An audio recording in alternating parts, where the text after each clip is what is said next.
I was staring at a display of organic oatmeal in the middle of Target when a tiny hand tugged at the hem of my trench coat. I looked down, expecting to see a lost child looking for his mother. Instead, I saw a little boy, no older than 4, with deep brown eyes that made the blood in my veins run completely cold. They were my brother's eyes. The brother who died 3 years ago and supposedly never had any children. Aunt Lena. The boy whispered, his voice trembling as he clutched my leg. Daddy said you would find me one day. Before I could even process the shock of a stranger knowing my name, the boy reached into the pocket of his denim overalls and pulled out a crumpled photograph. He pressed it into my palm. I stared at the glossy paper, and the sterile fluorescent lights of the supermarket seemed to blur around me. It was a picture of my late brother Marcus. He was smiling a genuine, unguarded smile I had not seen on his face since we were teenagers, and he was holding this exact little boy as a newborn. But it was not just the photograph that shattered my reality into a million jagged pieces. As the boy looked up at me, a heavy silver chain slipped out from beneath his collar. Dangling from that chain was a teardrop-shaped jade pendant. I knew that necklace. Every person in our family knew that necklace.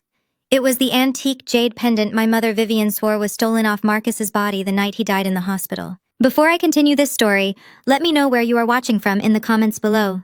Hit like and subscribe if you have ever uncovered a family secret that changed everything. I dropped to my knees right there in aisle 7, my hands shaking as I reached out to touch the cool green stone. My mind violently flashed back to the night Marcus passed away.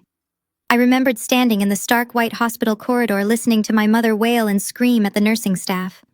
She had put on a theatrical performance of grief, threatening to sue the entire hospital board, claiming some heartless nurse had ripped the family heirloom from her dead son's neck.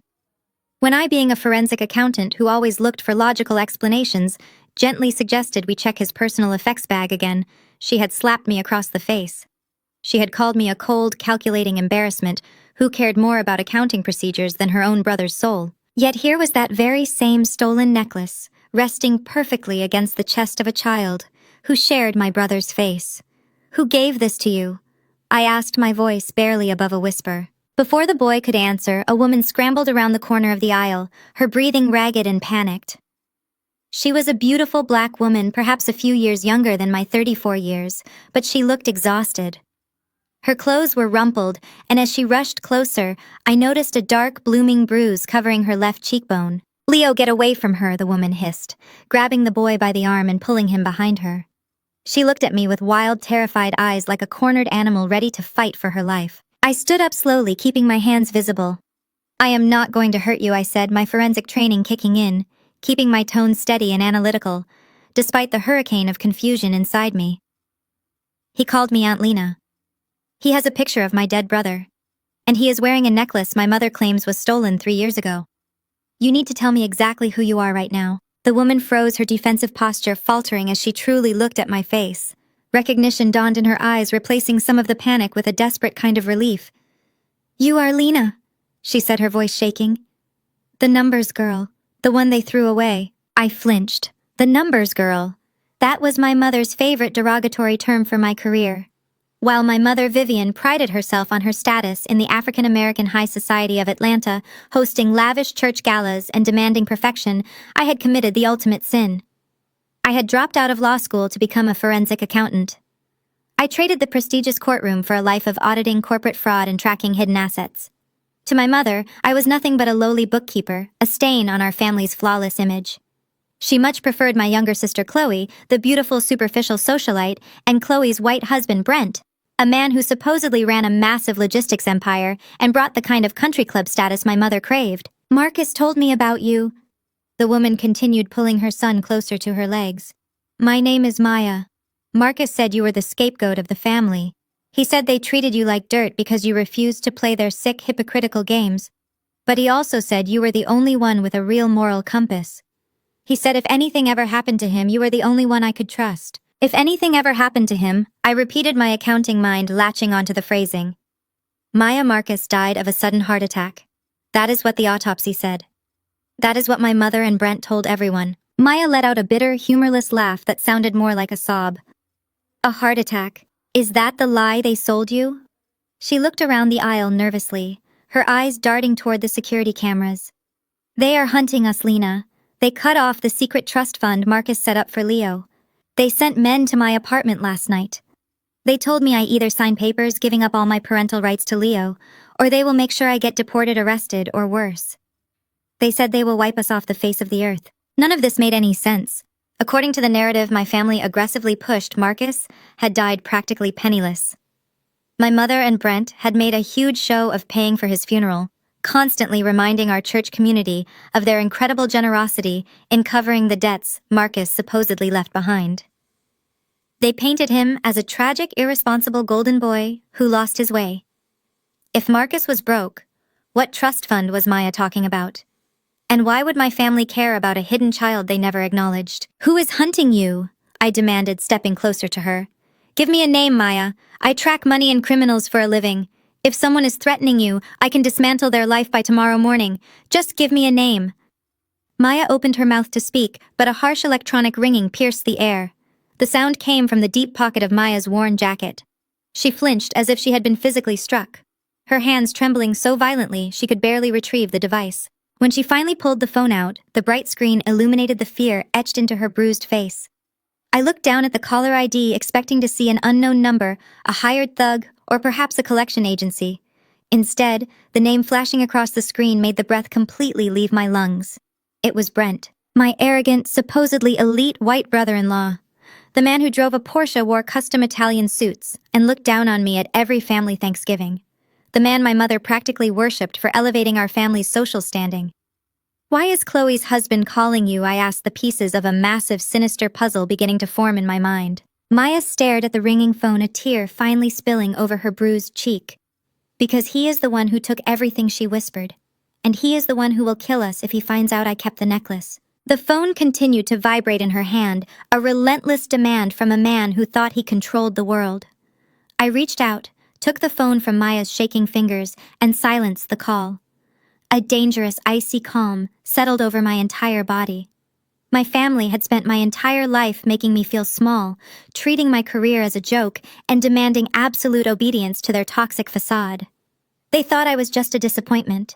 They had no idea they had just handed a forensic accountant the thread that would unravel their entire empire. I dropped the ringing phone into my purse and grabbed Maya by the arm. I did not ask if she wanted to come. I told her we were leaving right now. I knew exactly where my family was because Vivian never deviated from her Sunday schedule. Every week right after church, my mother held court at the most exclusive African-American country club in Atlanta. It was her sanctuary, a place where she could flaunt her perfect daughter Chloe and her wealthy white son-in-law Brent to all the other high society matriarchs. I marched through the heavy oak doors of the club, ignoring the maitre d' who tried to tell me the dining room was reserved for members. I kept a firm grip on Maya's hand while she held tightly to little Leo. The dining room was a sea of pastel Sunday dresses, pearl necklaces, and tailored suits. And right in the center, seated at the best table by the floor-to-ceiling windows, was my family. Vivian was sipping a mimosa, her hair perfectly coiffed.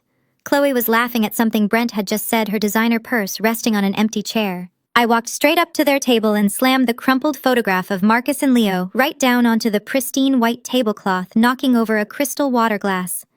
The glass shattered. The entire dining room went dead silent. Vivian jumped back, her eyes darting frantically around the room to see who was watching before she even looked at the photo.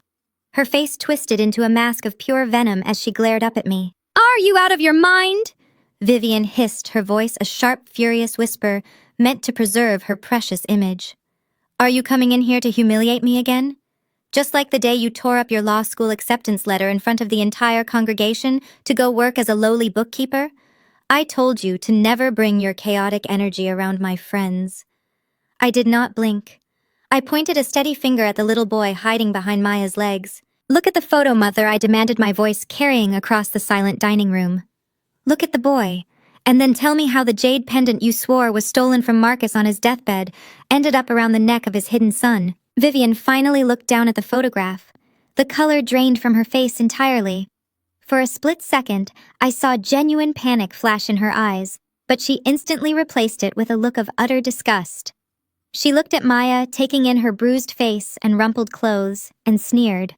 "Get this street trash out of my club," Vivian commanded, gripping the edge of the table. "You bring some random woman and her bastard child in here to disrupt my family lunch? Marcus is dead. He died with nothing.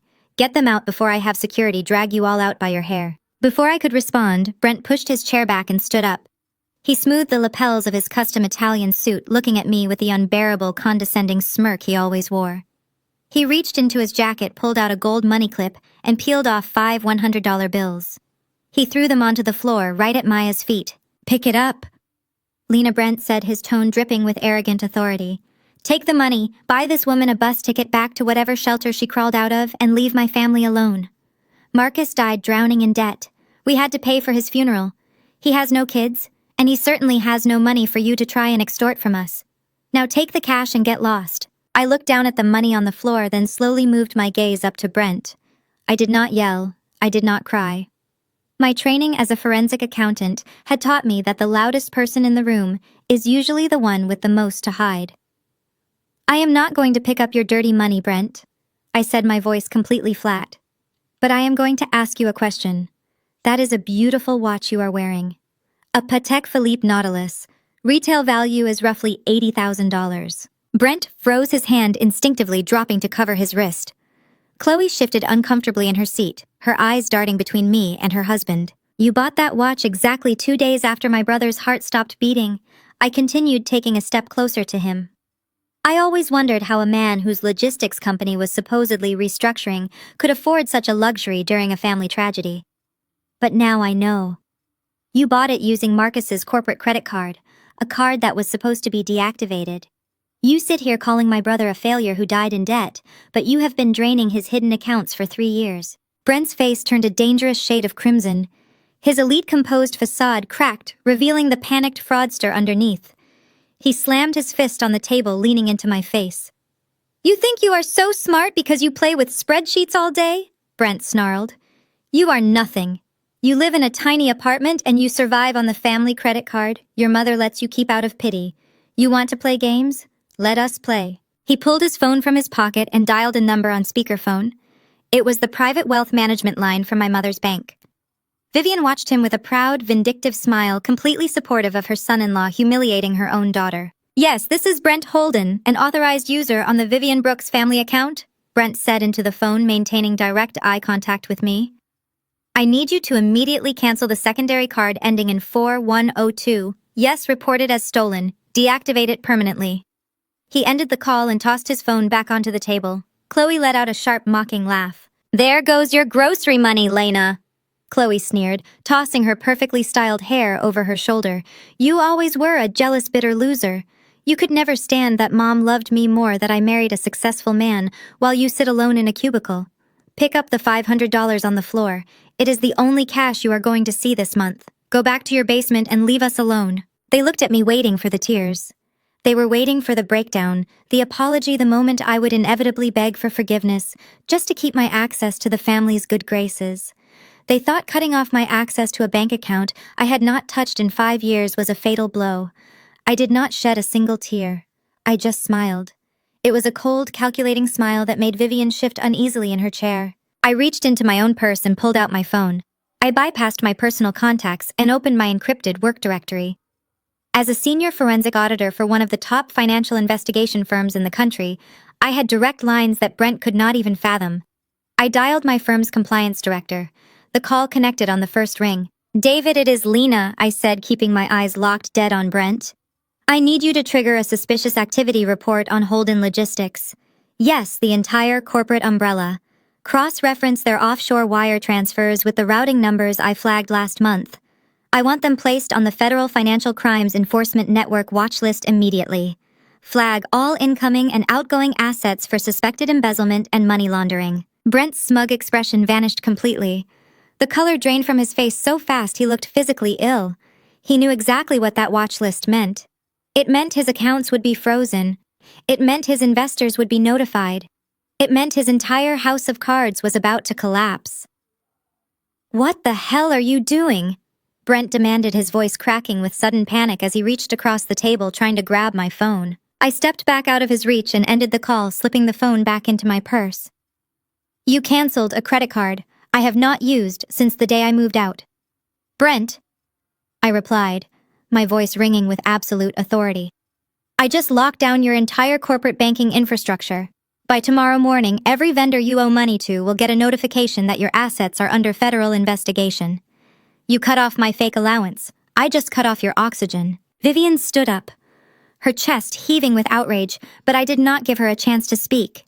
I grabbed Maya's hand again. "Enjoy your brunch," I said to my mother. "It is the last meal Brent is going to be able to pay for." Brent stared at me, his chest heaving under his tailored Italian suit. The utter silence of the country club dining room was deafening. The surrounding wealthy patrons had stopped pretending to eat and were openly staring at our table. The arrogant smirk that Brent constantly wore had completely vanished, replaced by a flash of raw, unfiltered panic. He glanced down at the heavy gold Patek Philippe watch on his wrist, as if the metal had suddenly turned red hot and burned his skin. He knew I had caught him. He knew I possessed the exact dates, the exact transaction numbers, and the exact undeniable truth of his theft. But men like Brent, men who built their entire identities on stolen wealth and fragile egos, never surrendered gracefully. They always tried to crush the person holding the mirror. His panic rapidly morphed into explosive, uncontrollable rage. He snatched his smartphone from the pristine white tablecloth, his fingers jabbing violently at the screen. He bypassed the standard customer service numbers and dialed the direct priority line for the private wealth management firm that handled the entire Wilson family portfolio. He aggressively slammed the phone down in the center of the table and pressed the speaker button, ensuring his voice would echo across the dining room for maximum humiliation. A polished professional voice answered immediately, greeting him by name. "This is Brent Holden," he barked, his face turning a dangerous shade of crimson. "I am an authorized director on the Vivian Wilson family trust accounts. I need you to immediately execute a total freeze on the secondary platinum card ending in 4102. Yes, right this second. The cardholder is cut off from all family assets, effective immediately. Decline any pending transactions, cancel the line of credit, and flag the card as unauthorized. Lock her out completely." He ended the call with a vicious swipe of his finger, breathing heavily, his chest puffed out in a desperate display of dominance. He looked up at me, expecting to see terror. He expected to see the rebellious daughter finally broken, begging for access to the very lifeline she needed to survive. For my entire life, my mother Vivian had weaponized money. She used financial support as a psychological leash to control her children. 5 years ago, when I moved out to escape her toxic household, she had practically forced that platinum credit card into my hands. She claimed it was for emergencies, a motherly gesture of care. But the reality was far more sinister. Vivian used the monthly statements as a tracking device. She monitored every grocery store I visited, scrutinized the modest restaurants I frequented, and used those purchases to mock my lifestyle at every family gathering. It was a digital tether designed to remind me that I was never truly independent, that I was always just one frozen account away from absolute ruin. Chloe clapped her hands together, a sharp, piercing sound that cut through the heavy tension in the air. She leaned forward, sipping her mimosa, acting like a victorious queen looking down at a peasant. "Well, there it is," Chloe sneered, tossing her perfectly styled hair over her shoulder. "Are you happy now, Lena? You marched in here trying to play the hero for some random street woman and her little brat, and all you managed to do was bankrupt yourself in under 5 minutes. That is exactly what happens when you turn against your own blood. You have always been a bitter, jealous loser.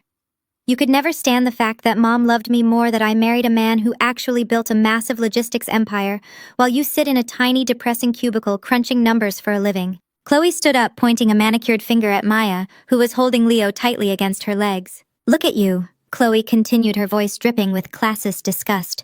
"You have absolutely nothing. You do not even own a car that runs properly. How are you going to pay your rent tomorrow? Are you going to move this pathetic woman and her kid into your miserable little basement apartment? Pick up those $100 bills Brent threw on the floor. It is the only cash you are going to see this month. Grab the money, crawl back to your basement, and leave us alone." Vivian smoothed her napkin, looking at me with pure, unadulterated disdain. "Your sister is entirely correct. You brought this disaster entirely on yourself. I kept that account open out of the goodness of my heart because I pitied your pathetic life choices. But you are profoundly ungrateful. You always have been. Now you can walk out of my club, take your little charity cases with you, and figure out how to survive in the real world without our protection." I looked at the three of them. They were practically glowing with malicious satisfaction. They honestly believed they had just delivered a fatal, devastating blow. They operated under the delusion that money was the only currency of power, and because they supposedly controlled the family accounts, They controlled my destiny. I did not yell. I did not shed a single tear. I did not drop to my knees to gather the scattered bills on the floor. Instead, I let out a slow, chilling laugh, a genuine sound of amusement that made Vivian shift uneasily in her chair and caused the triumphant smirk to waver on Chloe's face. I reached into my structured leather tote bag and pulled out my wallet. I slid the heavy metal platinum card out of its slot. I held it up between my index and middle fingers so the sunlight streaming through the windows caught the embossed family name, making it visible to everyone at the table. I did not raise my voice, but my words cut through the room like shattered glass. "You truly believe I have been living off your toxic pity?"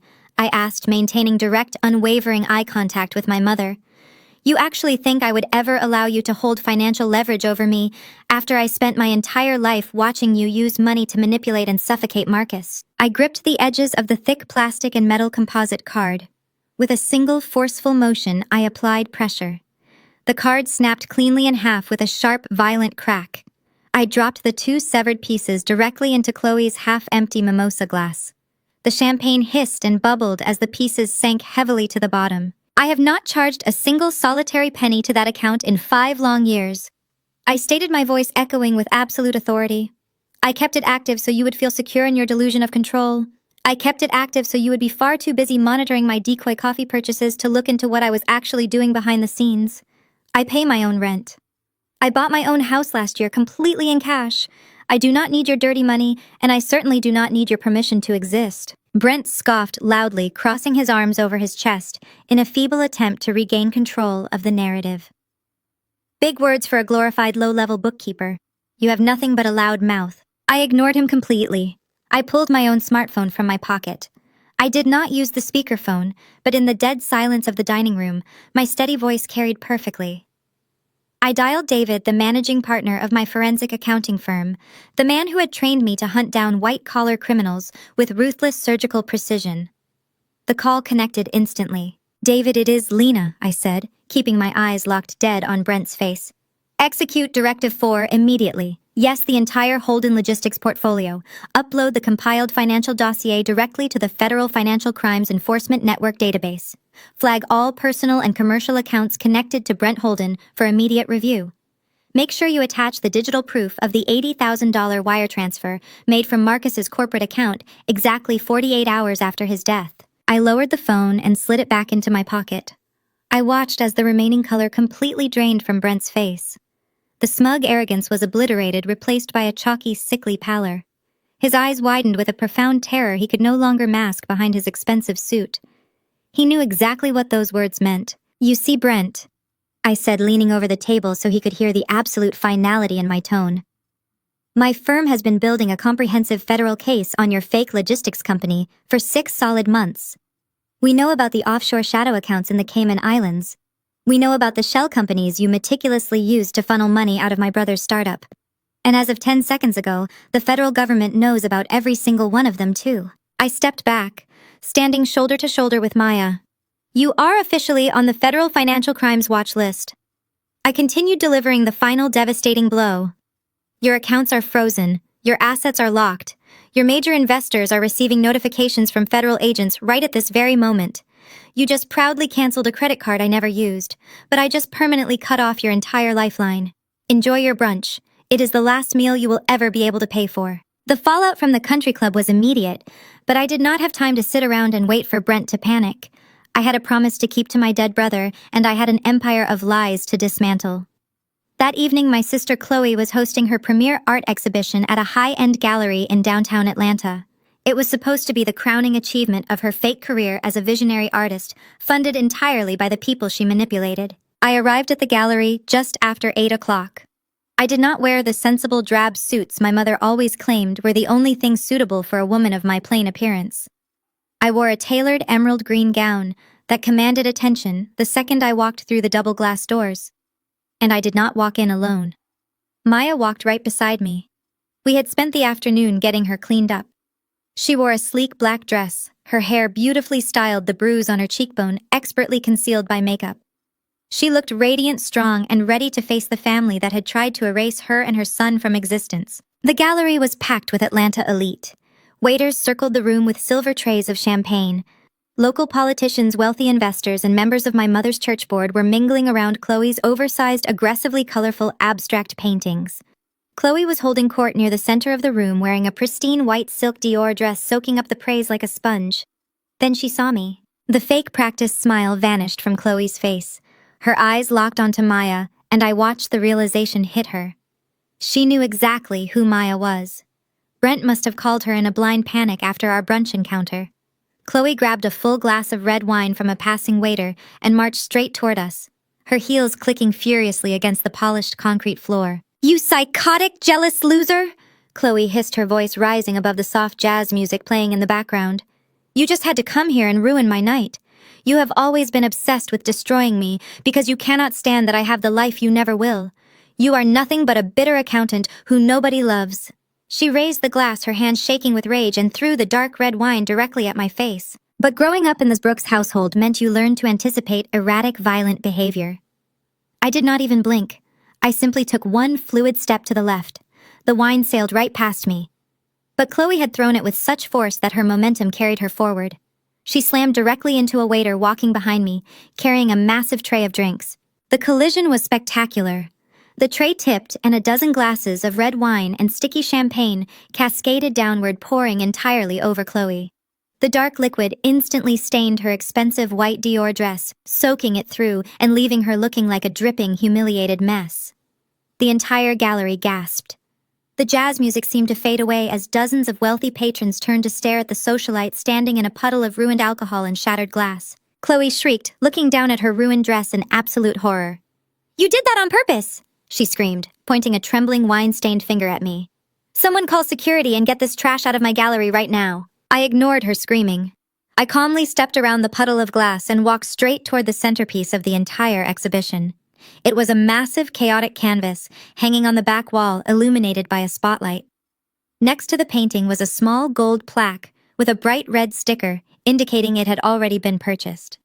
I turned to face the crowd, raising my voice just enough to carry across the silent staring room. "It is absolutely fascinating how your art career suddenly skyrocketed 3 years ago, Chloe," I said, my voice echoing off the gallery walls, right around the exact time our brother Marcus died. Brent came rushing through the crowd, his face sweating profusely, looking like a man who was moments away from a massive heart attack. He grabbed Chloe by the arm, trying to pull her away, but she was too busy glaring at me to move. I stepped closer to the gold plaque and tapped it with my fingernail. "This piece sold tonight to an anonymous collector for $150,000, I announced to the room. A remarkable achievement for a self-taught artist. But as a forensic auditor, I have a natural curiosity about anonymous wealth. So I pulled the gallery transaction records an hour ago. I reached into my clutch and pulled out a folded printout, holding it up for the closest guests to see. Several members of my mother's church board were standing just a few feet away, their expressions shifting from confusion to deep concern. "The routing number used to purchase this painting," I continued, my voice steady and lethal, "is registered to the Grace Fellowship Community Outreach Fund, the exact same church charity fund that our mother Vivian Brooks manages." A collective gasp rippled through the crowd. The church board members exchanged horrified glances. I looked directly at my sister, whose mouth was opening and closing with no sound coming out. "Did you honestly think nobody would notice, Chloe?" I asked, dropping the volume of my voice so the absolute disdain was clear. "Did you think I would not trace the money? You are not a successful artist. You are buying your own mediocre paintings using church charity money to launder the cash your husband embezzled from our dead brother's company. You are a fraud, and your entire life is funded by theft." The silence in the gallery was absolute. You could hear a pin drop.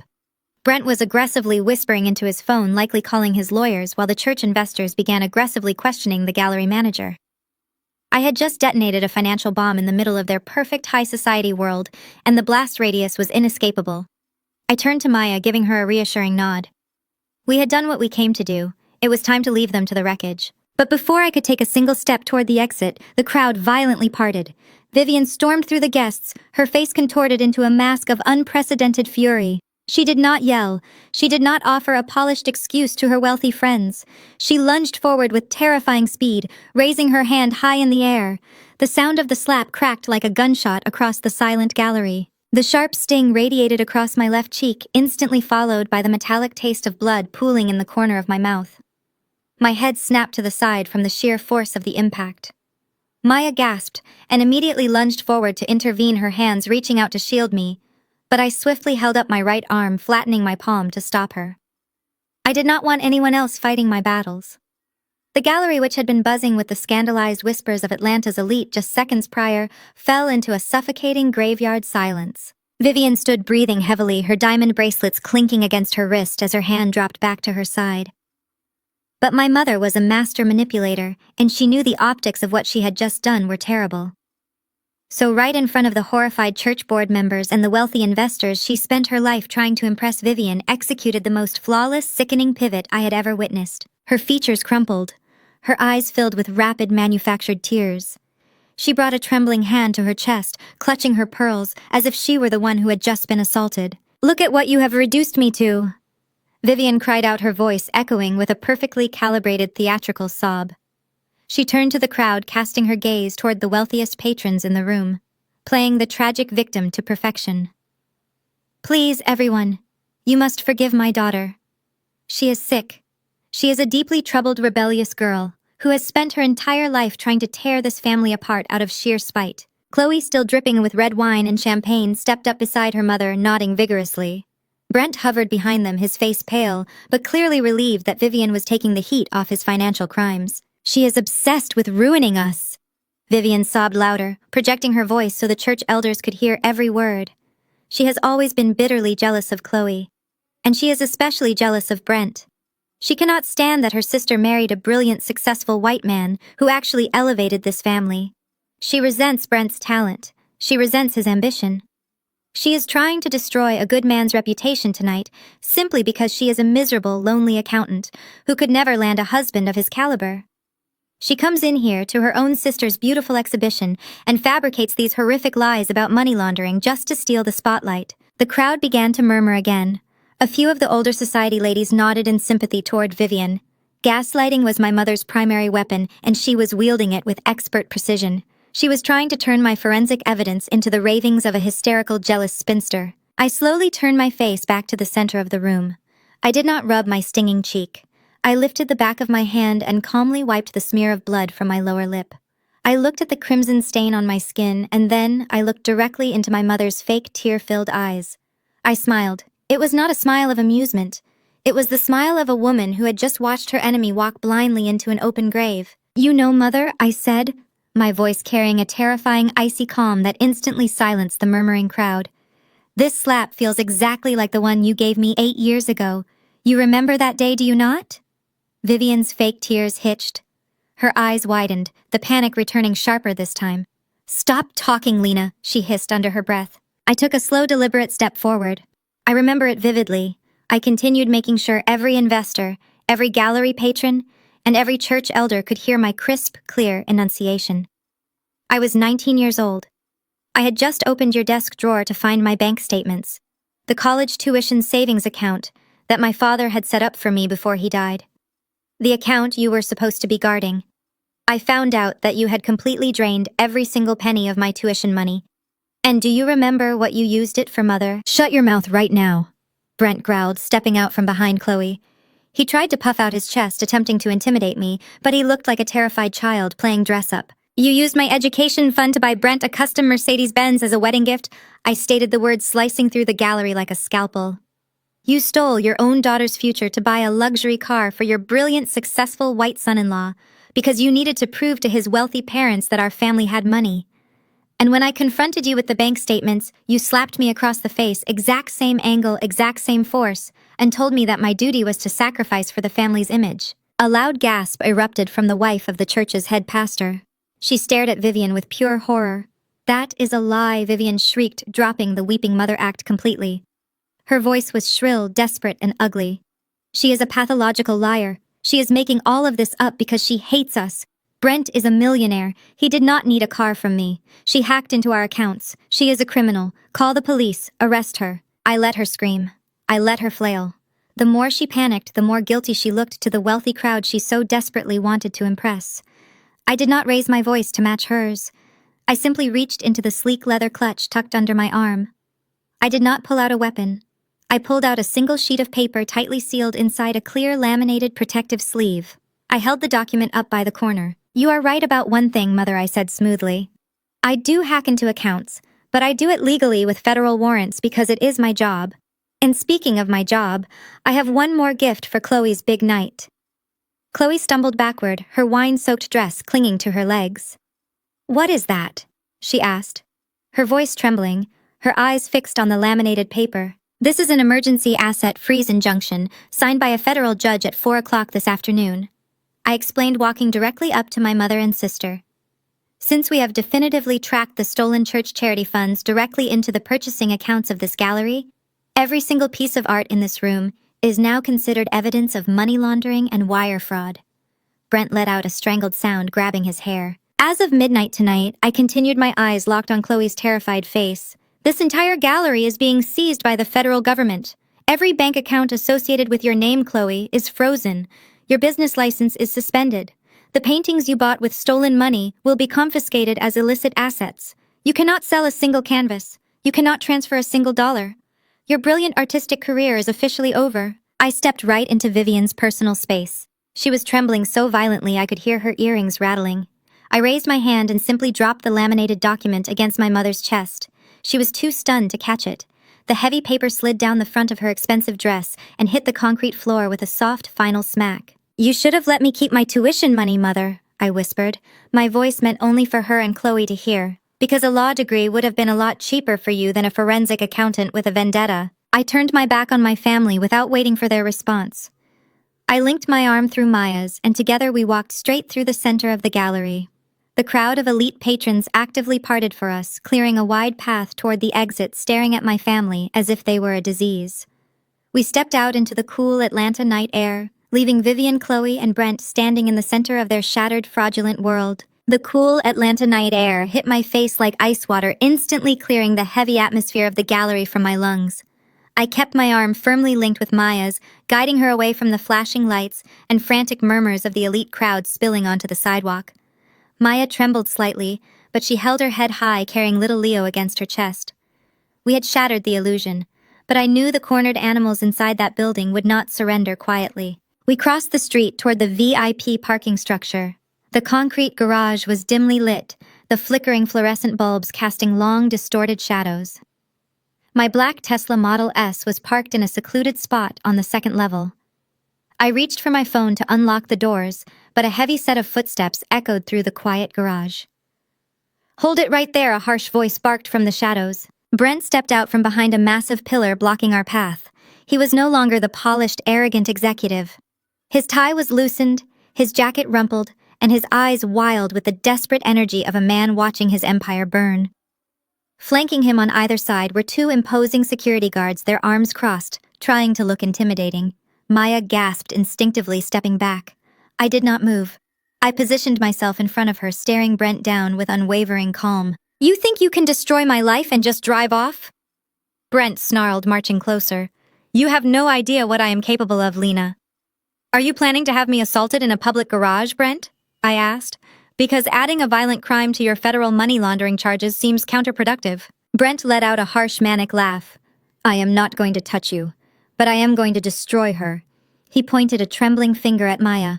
I am going to sue this street trash for extortion. And with my family's power, I am going to make sure the courts see her as an unfit, manipulative addict. We are going to take that little bastard boy and throw him into an orphanage where he belongs. Leo is going into the foster system, and you will never see him again. Maya let out a muffled sob of pure terror. But my heart rate did not elevate. Brent was playing right into my hands. You cannot take Leo, I said steadily. You have no legal standing, no biological connection, and absolutely no rights. That is where you are wrong, you arrogant bookkeeper. Brent sneered triumphantly. He reached into his jacket and yanked out a folded piece of heavy parchment paper, thrusting it into the air. This is a legally binding child custody authorization. It was signed by Marcus himself right before he died. It explicitly grants full guardianship of his son to my wife and me, declaring the mother unfit. We have the legal right to take him right now. He shoved the paper closer, expecting me to crumble. He forgot one crucial detail. I was a senior forensic auditor. My entire existence revolved around finding the invisible flaws in forged documents. I did not panic. I pulled out my phone, turned on the bright LED flashlight, and grabbed the edge of the paper. I scanned the text, my eyes jumping past the legalese directly to the signatures and the notary stamp at the bottom of the page. I stared at the blue ink, and then I started to laugh. It was a cold, mocking laugh that echoed loudly against the concrete walls. Brent's smirk wavered. "What is so funny?" he demanded, his voice cracking with sudden uncertainty. I shook my head, shining the flashlight directly into his panicked eyes. "Brent," I whispered, dripping with condescension. "I always knew you were arrogant, but I never realized you were this profoundly, unbelievably stupid." "What are you talking about?" he yelled, trying to snatch the paper back. "Marcus died in November of 2023, I stated clearly, tapping my manicured nail against the embossed blue seal. "But you used a notary public whose commission seal is clearly registered and dated for January of 2024. Brent froze. The blood drained from his face. The two security guards exchanged confused, uneasy glances. "You forged a dead man's signature," I continued, my voice ringing with lethal authority. "And you were so rushed to create this fake custody document that you paid off a notary who didn't even have an active commission at the time of my brother's death. This stupid piece of evidence did not just fail to scare me, Brent. It just secured you an automatic 5 years in federal prison for document forgery, right on top of the decades you will serve for embezzlement." Brent stared at the notary seal, his mouth opening and closing like a suffocating fish. The reality of his colossal mistake crashed down on him. The sheer, overwhelming panic finally shattered his remaining sanity. With a guttural roar of absolute rage, he lunged forward, fists raised, preparing to physically attack me, but he never made contact. As he lunged, my black Tesla sensed the aggressive sudden movement. The car's sentry mode activated instantly. The headlights flared to life with blinding high-beam intensity, bathing Brent and the guards in stark white light. The massive center console screen inside the car lit up, displaying a bright red recording symbol actively capturing every single second of the altercation through its multiple high-definition dash cameras. Brent stopped dead in his tracks, shielding his eyes from the blinding headlights. "Smile for the federal prosecutors, Brent," I said, pointing to the cameras mounted on the vehicle. "You just committed attempted assault on camera, holding a forged legal document." Brent stared at the recording cameras, the fight completely draining out of him. He looked at me, then at the blinding lights, and finally realized it was entirely over. He spun around and sprinted frantically into the darkness of the parking garage, leaving his two confused security guards standing behind him. I unlocked the car, ushering Maya and Leo into the safety of the back seat, knowing the war was finally won. I pulled the Tesla out of the parking garage and merged onto the bustling Atlanta highway, leaving the flashing lights of Chloe's ruined art exhibition far behind us. The silence inside the car was thick, but it was no longer heavy with fear.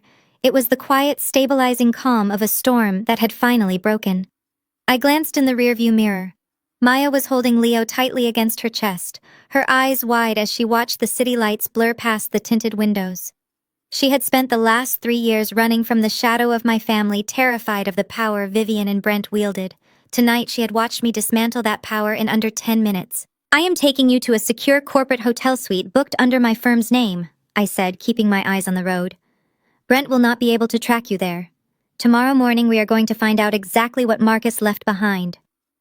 Maya shifted in the leather seat, reaching into the small, battered canvas bag she had been carrying all evening. She pulled out a small black leather-bound notebook. The edges were frayed and the cover was scuffed. "Marcus told me to find you," Maya said, her voice raspy but steady. "He told me that if anything ever happened to him, you were the only person in the Brooks family with a soul. He said you were the only one smart enough to understand the numbers. I tried to come to you right after the funeral, but Brent's security team intercepted me outside my apartment. They took everything I had. They took my phone, my ID, my lease documents. But I managed to hide this." She passed the notebook forward through the gap between the front seats. I took it, resting it on the center console. "Marcus said the notebook contained the map," Maya continued, gently stroking Leo's hair as the toddler drifted to sleep against her shoulder. "But he said the map was useless without the key. He was so paranoid during those last few weeks, Lena. He kept looking over his shoulder. He knew Brent was funneling money out of his logistics startup. He knew your mother was helping him cover the tracks. Marcus told me he could not write the final access code down anywhere. He said paper could be stolen and digital files could be hacked. So where did he hide the key?" I asked, my forensic instincts immediately kicking into high gear. If a man like my brother, a man methodical enough to build complex corporate structures, needed an uncrackable vault, he would rely on something entirely outside the financial system. Maya looked down at the sleeping boy in her arms and smiled softly. He hid it in a song. The next morning, at exactly 9 o'clock, I walked through the towering marble archways of the First Fidelity Depository in downtown Atlanta. It was a private, highly secure vault facility, utilized exclusively by high-net-worth individuals and corporate entities. It was not a place Vivian Brooks or Brent Holden even knew existed. I walked straight up to the heavily armored reception desk, flashing my corporate auditing credentials alongside Marcus's death certificate and the black leather notebook. The vault manager, a stern man in a tailored gray suit, examined the paperwork with practiced scrutiny. He led Maya, Leo, and me down a quiet, heavily carpeted corridor, through a massive steel biometric door, and into a private viewing room lined with thousands of sleek, titanium boxes. Box 814, the manager said, stopping in front of a specific panel. Your brother paid for a 50-year lease on this deposit box in cash. However, as per his strict security directives, the physical key is only the first step. The box is equipped with a secondary 6-digit voice-activated numeric lock. If the incorrect code is entered 3 times, the box permanently locks down and the contents are incinerated. The manager stepped back, crossing his hands behind his back. You have 3 attempts, Ms. Brooks. I looked at the digital keypad mounted flush against the titanium door. I turned to Maya. She knelt down on the soft carpet, bringing herself eye level with her son. Leo was clutching a small toy car I had bought him that morning, looking around the giant steel room with wide, curious eyes. Leo, sweetheart. Maya whispered, her voice gentle and encouraging. Do you remember the counting song Daddy used to sing to you every night before bed? The one about the spaceships? Leo blinked, dropping his toy car. He looked at the steel boxes, then up at his mother. He gave a small, enthusiastic nod. Can you sing it for Aunt Lena? Maya asked, pointing toward the keypad. Leo took a tiny step forward. He looked directly at the digital microphone embedded in the steel door and opened his mouth. His small, sweet voice echoed in the cold, metallic room. 4 little spaceships flying to the moon. Leo sang, stumbling slightly over the words but maintaining the exact rhythm his father had taught him. 9 shiny stars shining in my room. 2 little comets flying way up high. 7 big planets in the endless sky. 1 little boy going fast asleep. 1 daddy loving him across the deep. 4. 9. 2. 7. 1. 1. The digital keypad flashed a brilliant solid green. A loud, heavy mechanical click resonated from inside the wall, followed by the smooth hiss of pressurized air releasing. The titanium door popped open. The vault manager nodded respectfully and stepped entirely out of the room, closing the heavy privacy door behind him. I stepped forward and pulled the long, heavy metal drawer out of its housing. I carried it over to the mahogany viewing table in the center of the room. I expected to find a few life insurance policies. I expected to find a modest hidden savings account, perhaps enough to keep Maya and Leo fed and sheltered for a few years. I expected the desperate final acts of a man who had been bled dry by his own toxic family. I opened the lid. There was no cash inside. There were no emotional goodbye letters. There was only a single thick stack of legal documents bound in heavy black leather and a secure encrypted silver flash drive. I pulled the documents out and laid them flat on the table. As a senior forensic auditor, I spent my life reading the hidden language of money. I knew how to trace shell corporations, how to unmask dummy accounts, and how to track offshore wires. I flipped open the first page, my eyes scanning the dense legal terminology, moving rapidly down to the asset declaration schedules. My breath caught in my throat. I stared at the numbers printed on the page, completely paralyzed. Lena. Maya asked, stepping closer, her voice laced with sudden worry. What is it? What did he leave us? Is it bad? I slowly looked up from the paper, staring at Maya with absolute, unadulterated shock. For my entire life, Vivian and Chloe had mocked Marcus. They called him a pathetic failure. They humiliated him at every Sunday dinner because his logistics company was supposedly drowning in debt. Brent had paraded around like a conquering king because he managed to embezzle $80,000 from Marcus's corporate accounts, thinking he was cleverly picking the meat off a dying carcass. They were all wrong. They were so spectacularly, historically wrong. Marcus was not bankrupt, I whispered, my voice shaking as I traced my finger over the official Federal Patent Registry documents. His logistics trucking company was a complete decoy. It was a shell operation designed specifically to fail. He built it solely to keep Vivian and Brent distracted while he worked on his real project in secret.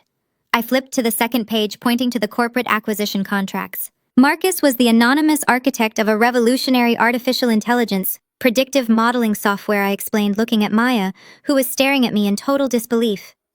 It is an algorithm designed to optimize global shipping routes.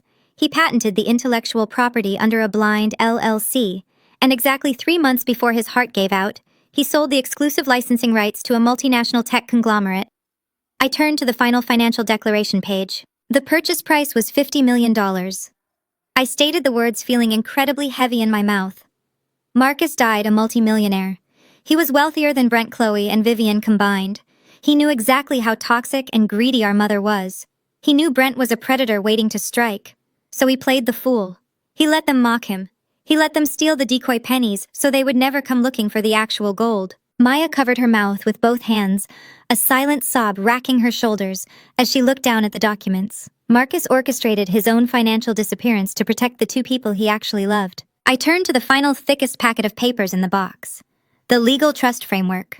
Marcus had taken the entire $50 million and locked it inside an ironclad, impenetrable blind trust. It was a financial fortress. Vivian could not touch it. Brent could not sue for it. Chloe could not even perceive it. The sole uncontested beneficiary of the $50 million fund was Leo. But a minor cannot control a trust. A blind trust requires an executor, a trustee, who holds the ultimate discretionary power to manage the assets, distribute the wealth, and legally crush anyone who attempts to challenge the estate. I flipped to the final page looking for the name of the corporate lawyer Marcus had hired to manage the empire.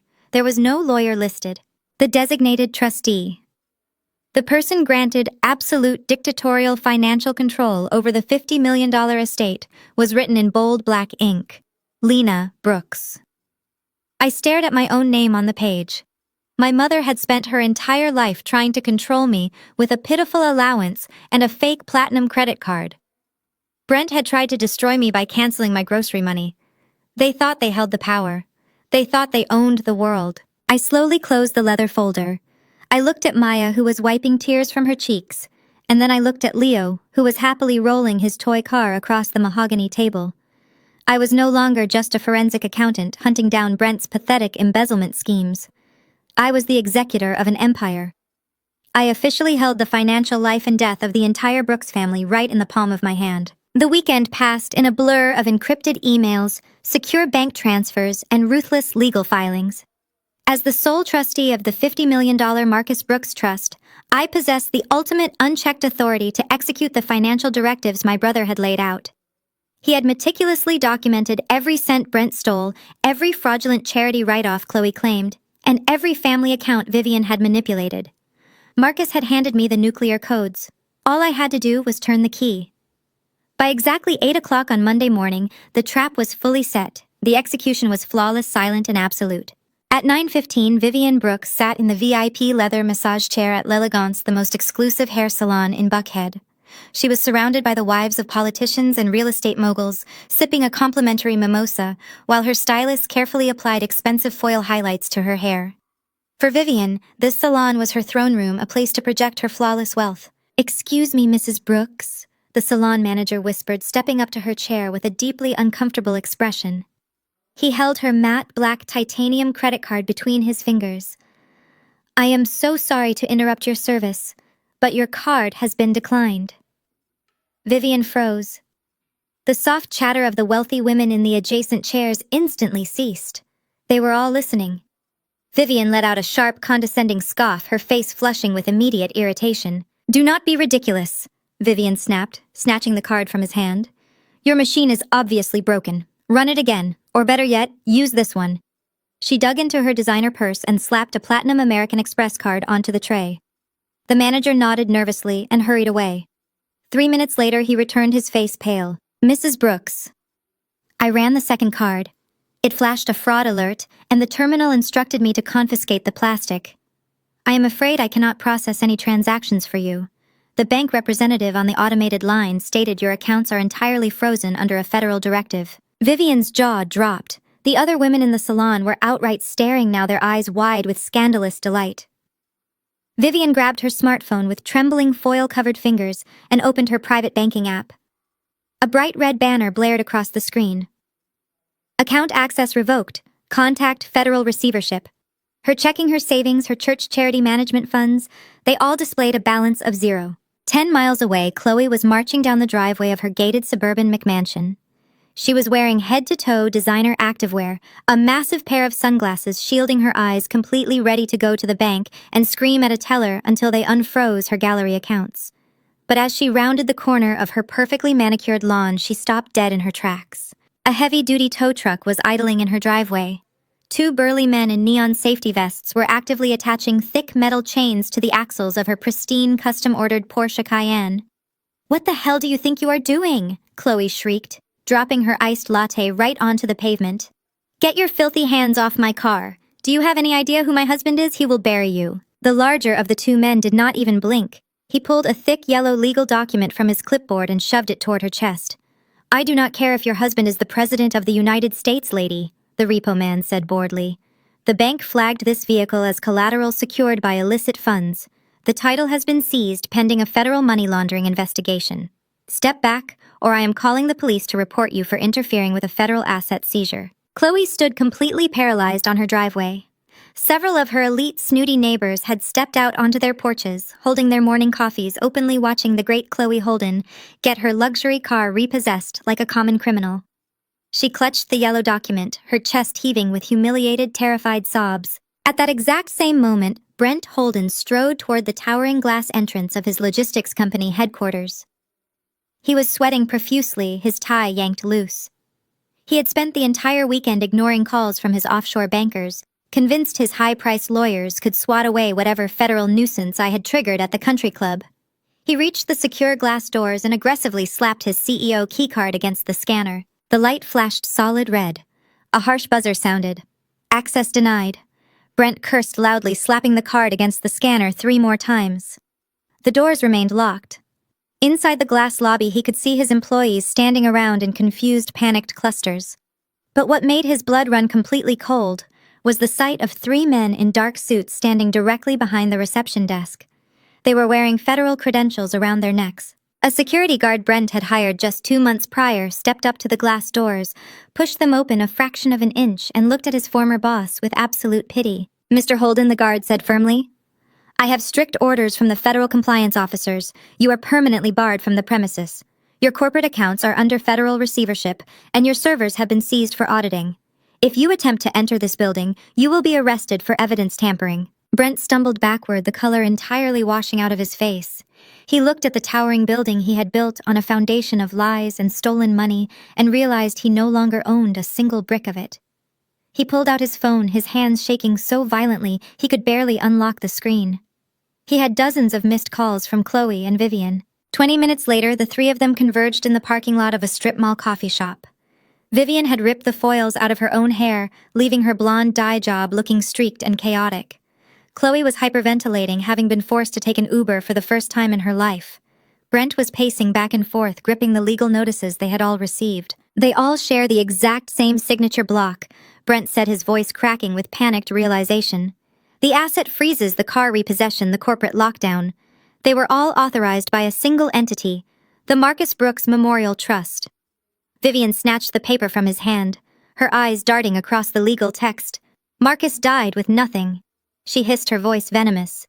"How is a trust in his name freezing my bank accounts?" "It lists an executor," Chloe cried out, pointing a shaking finger at the bottom of the page. "Apex Financial Management. Downtown Atlanta.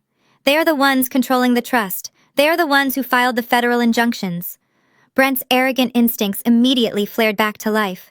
He convinced himself this was just an aggressive corporate maneuver, a misunderstanding orchestrated by a faceless trust manager who did not realize the power of the Holden family name. "Get in my car," Brent commanded, his chest puffing out with desperate, toxic entitlement. "We are going down to this management firm right now. We are going to walk into that office, threaten to sue them for defamation, and force whoever is running this pathetic trust to release our assets immediately. Nobody does this to us." They drove into the heart of downtown Atlanta, like an invading army. They pulled up to the towering 60-story skyscraper that housed Apex Financial Management. They stormed through the revolving doors, ignoring the security desk, riding a wave of pure, unadulterated arrogance. They packed into the elevator, watching the numbers climb all the way to the 40th floor.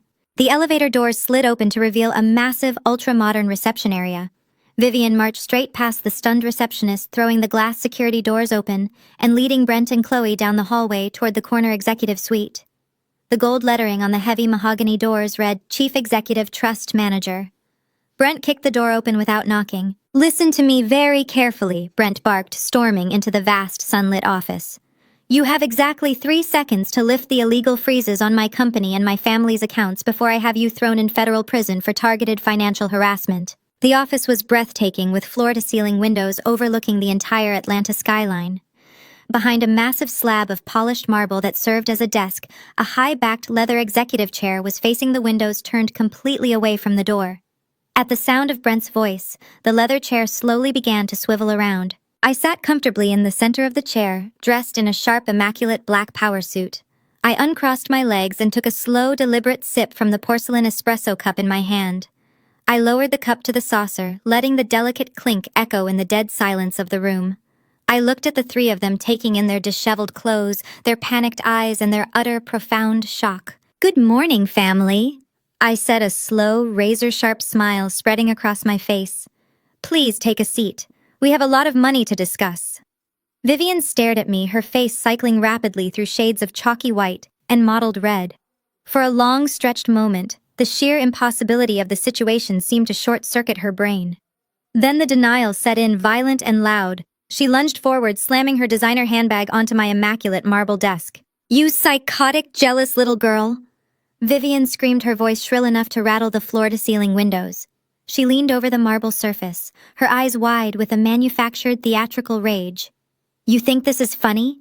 You think you can just break into a financial management firm, sit in an executive chair, and pretend you have any power over us? I am calling the police right now. I am going to have you arrested for cyber-terrorism. You hacked into their servers. You hijacked our bank accounts. You are a common criminal, Lena, and I am going to make sure you are locked away for the rest of your miserable life." Chloe stood trembling near the heavy mahogany door, clutching her empty designer purse against her chest like a protective shield. She looked frantically between her mother and me, the reality of her repossessed Porsche and frozen gallery funds tearing away her usual arrogant facade. "Make her fix it!" "Mom," Chloe whimpered, her voice cracking with desperation. "Make her give my car back. My gallery is completely locked down. I have vendors calling me. I have artists threatening to sue. She has to fix this right now, or I am ruined." Brent ignored both of them. His survival instincts had kicked in, but they were entirely misguided. He paced the length of the expensive Persian rug, his chest heaving as he yanked his smartphone from his pocket. His thumbs aggressively jabbed at the screen. "I am not playing these childish games with a glorified bookkeeper," Brent snarled, pressing the phone to his ear. "I am calling Harrison. We are going to bury you in so many lawsuits you will not see daylight until you are 80. You just committed federal wire fraud, Lena. Harrison will have a judge throw you in a holding cell before lunch. You messed with the wrong man." I leaned back in the high-backed leather chair, steepled my fingers, and watched them flail. I did not raise my voice. I did not exhibit a single ounce of anger. I let them exhaust their manic energy, watching them drown in the rising tide of their own inevitable destruction. The silence from my side of the desk was infuriating to them. It was a mirror reflecting their absolute lack of control. Brent pulled the phone away from his ear, staring at the screen with a deep, furious scowl. The call had gone straight to voicemail. He dialed again, pressing the phone back to his ear, his pacing growing more frantic. He waited. He cursed under his breath. He hung up and dialed a third time, pacing faster across the rug. I took a slow, deliberate sip of my espresso, letting the rich, dark flavor settle on my tongue. I gently placed the delicate porcelain cup back onto its matching saucer with a soft, final clink. "Your lawyer just filed his resignation this morning, Brent," I stated calmly. Brent froze mid-step. The phone slipped slightly in his sweaty grip. He stared at me, the color rapidly draining from his face, leaving behind a sickly grayish pallor. I smiled, leaning forward to rest my forearms on the cool surface of the marble desk. "Harrison is a shark, but he is a smart shark." I continued, my voice carrying a terrifyingly even conversational tone. "I sent a courier to his office at 6 o'clock this morning with a beautifully bound portfolio. It contained the tracing numbers of the $80,000 you siphoned from Marcus's company, the fraudulent invoices Chloe used to launder it through her art gallery, and the wire transfer logs showing the money landing in Vivian's offshore accounts. When Harrison saw the undeniable hard-coded digital trail, he realized defending you would result in his own disbarment. He dropped you as a client an hour ago. You are entirely alone." Vivian gasped, stepping back from the desk as if the marble had suddenly burned her. Her hands flew to her mouth. "Mother," I said, shifting my gaze to the woman who had spent my entire existence making me feel infinitely small. "I remember a specific conversation we had at the country club 3 years ago. Do you recall it? You were drinking a mimosa, telling your wealthy friends that my profession was nothing but a lowly snooper. You called me a pathetic pencil pusher. You said I was a miserable woman who burrows through other people's trash because she lacks the talent and the pedigree to build anything of her own." Vivian swallowed hard, her throat bobbed. She could not look me in the eye. "Guess what?" I asked, tilting my head slightly. "This lowly, pathetic pencil pusher just legally locked down $50 million of Marcus's hidden assets. I am the sole, unchallengeable executor of the blind trust. I control every single penny Marcus left behind. I control the funds you desperately need to maintain your fake hollow lifestyle." I stood up, smoothing the front of my suit jacket, and walked slowly around the desk. I stopped right in front of Brent, forcing him to look at me. The arrogant, condescending executive who had belittled me at family dinners for years was now visibly shaking. Sweat beaded on his forehead, rolling down his temples and soaking into the collar of his expensive dress shirt. "And as for that desperate, pathetic stunt you pulled in the parking garage last night," I whispered, my eyes locked onto Brent's terrified gaze. "That forged custody document you tried to use to steal Leo. The one with the fake notary seal." Brent took a step backward, his breath coming in short, erratic gasps. "That document, along with a comprehensive forensic timeline of your embezzlement, is already sitting on the desk of the director of the FBI at the Atlanta branch," I said, delivering the final, fatal blow. "I triggered the federal injunctions at midnight. They are coming for you, Brent. They are coming for your house, your accounts, and your freedom. You are going to federal prison." The silence that followed was absolute. The reality of the situation finally breached the thick walls of Brent's denial. He was not just broke, he was a wanted man. The sheer magnitude of his incoming ruin shattered his carefully constructed facade. The sophisticated, successful businessman vanished, replaced by a cornered, vicious animal. Brent began to sweat profusely. He ran his shaking hands through his perfectly styled hair, ruining it. His eyes darted around the room, looking for an exit, looking for a scapegoat, looking for anyone to absorb the blame for his catastrophic failure. He slowly turned his head to look at Chloe, who was weeping silently by the door. Then he looked at Vivian. His expression twisted into a mask of pure, unadulterated disgust. "This is your fault!" Brent roared, his voice cracking with panic and rage. He pointed a trembling finger directly at Vivian's face. "You brought me into this. You told me Marcus was a moron. You told me his company was bleeding cash, and that no one would notice a few missing invoices. You told me you had it all under control." "Brent," Vivian stammered, stepping back, her hands raised defensively. "Keep your voice down. We can figure this out. We can negotiate with Lena. We can make a deal." "Negotiate?"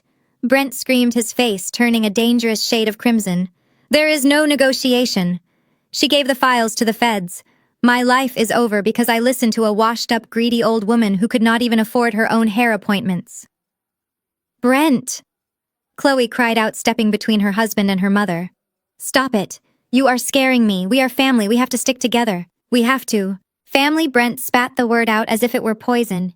He turned his vitriol entirely onto Chloe, his eyes blazing with a vile, deeply ingrained bigotry that he had always kept hidden beneath his polished exterior. "You think I ever wanted to be part of this pathetic, dysfunctional street trash family? I only married you because your mother promised me a fast track to wealth. I come from a real legacy. My family built this city. You people are nothing. You are uneducated, low-class garbage masquerading as high society." Chloe gasped, clutching her chest as if she had been physically struck. The racist, classist venom pouring from her husband's mouth completely dismantled her reality. The man she thought loved her had just exposed his true repulsive nature. "You manipulated me." Brent continued, his voice echoing through the suite, desperate to rewrite the narrative to absolve himself of guilt. "You and your conniving mother dragged me down into the mud with you. You forced me to take that money to fund your ridiculous, failing art gallery. You are a talentless hack, Chloe. You could not sell a painting to a blind man without my money propping you up. I am going to tell the federal agents everything. I am going to testify that you two masterminded the entire embezzlement scheme. I will turn state's evidence against both of you to save myself." Vivian's survival instinct flared, entirely superseding her maternal instincts. She lunged forward, slapping Brent hard across the face. The sharp crack echoed through the room. You spineless coward! Vivian shrieked, her face contorted with rage. You were the one stealing the money. You were the one who forged the custody document. I will swear under oath that you acted alone. I will throw you to the wolves before I let you drag me down. Chloe dropped to the floor, sobbing hysterically as her mother and her husband screamed vile threats at one another, violently tearing each other to shreds in their desperate bid for self-preservation. The illusion of their unified elite family was completely eradicated, replaced by a vicious cannibalistic feeding frenzy. I walked back around to my side of the desk, comfortably taking my seat in the high-backed leather chair. I picked up my espresso cup and watched them destroy themselves, knowing the FBI was already on their way up the elevator. The FBI agents had arrived exactly 3 minutes after Brent stopped screaming. Watching him being hauled out of my executive suite in stainless steel handcuffs, weeping like an infant, was a highly satisfactory start to the week.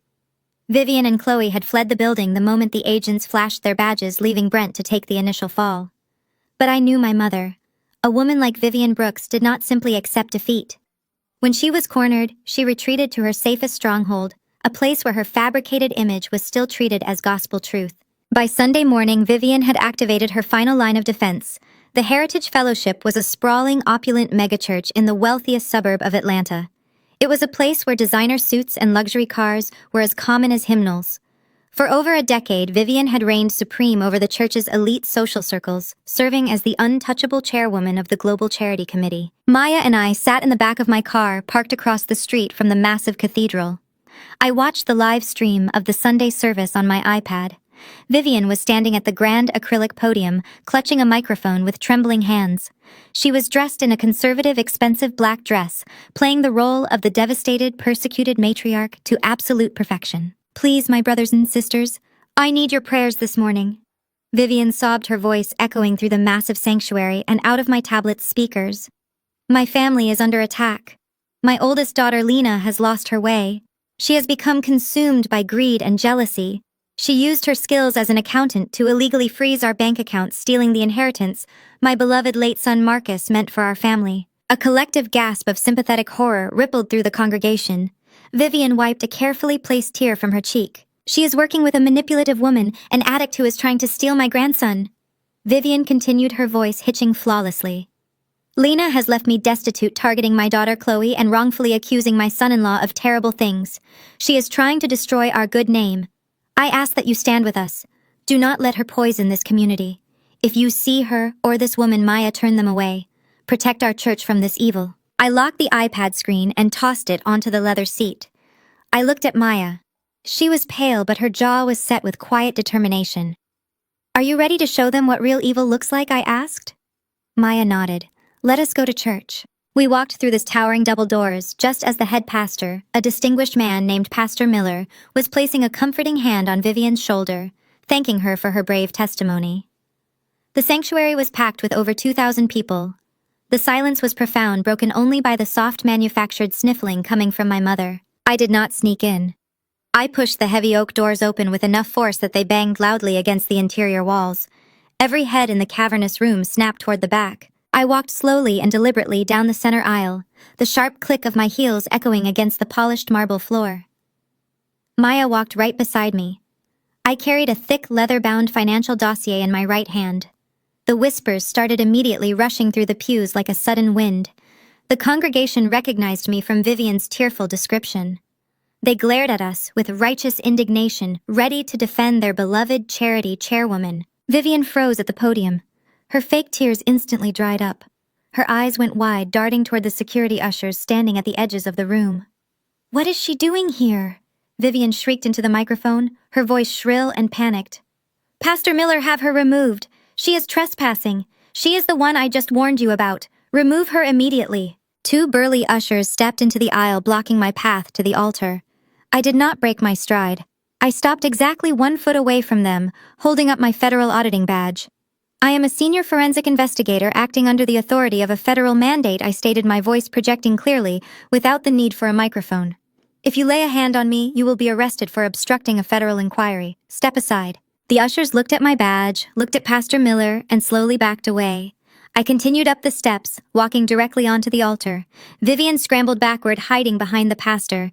She looked like a cornered rat. How dare you bring your toxic lies into the house of God? Lena Vivian hissed, trying to keep her voice low, but failing to realize the microphone on the podium was still picking up every word. You have ruined Brent. You have ruined Chloe. You are not going to ruin me here. I ignored her entirely. I turned to Pastor Miller, a man who had always treated my mother with the utmost reverence.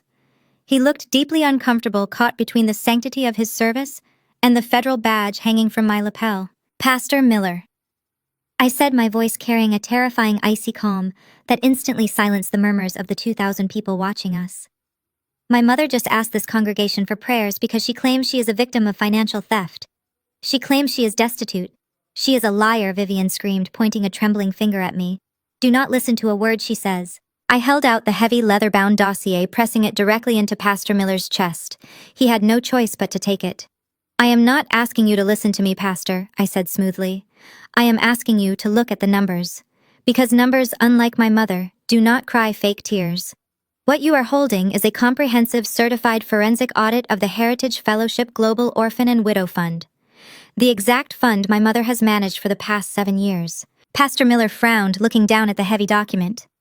Vivian let out a strangled, terrified gasp. She lunged forward, desperately trying to snatch the folder out of his hands, but I easily blocked her, catching her wrist and shoving her hand away. Do not touch that evidence, Mother, I commanded sharply. Pastor Miller opened the dossier. The first page was a clear, highlighted summary graph. As you will see on page 1, I continued, ensuring my voice carried to the back rows of the silent church. The donations collected from this generous congregation were supposed to build schools in developing nations and fund local women's shelters. But over the last 3 years, exactly $2.4 million has vanished from the primary holding accounts. A loud murmur of shock rolled through the congregation. Several prominent board members sitting in the front rows suddenly sat up very straight. That is impossible, Pastor Miller stammered, staring at the bank statements. Vivian has submitted pristine financial reports every quarter. She submitted forged reports, I corrected him, tapping the open page. Look at the routing numbers, Pastor. My mother set up a network of blind LLC shell companies, giving them names that sounded like legitimate charities. Global Youth Initiatives, Shelter Foundation Trust. But if you track the actual wire transfers, the money never left the country for charity. Where did it go? Pastor Miller asked, his voice trembling as he turned the page. I turned to look directly at Vivian. She was shaking so violently her knees were buckling. Page 4 shows $300,000 wired directly to a VIP account at a casino in Macau to cover Brent Holden's massive gambling debts. I stated the words, slicing through the sanctuary like a scalpel. Page 7 shows $500,000 funneled into Chloe Holden's failing art gallery to create fake sales and artificially inflate her success.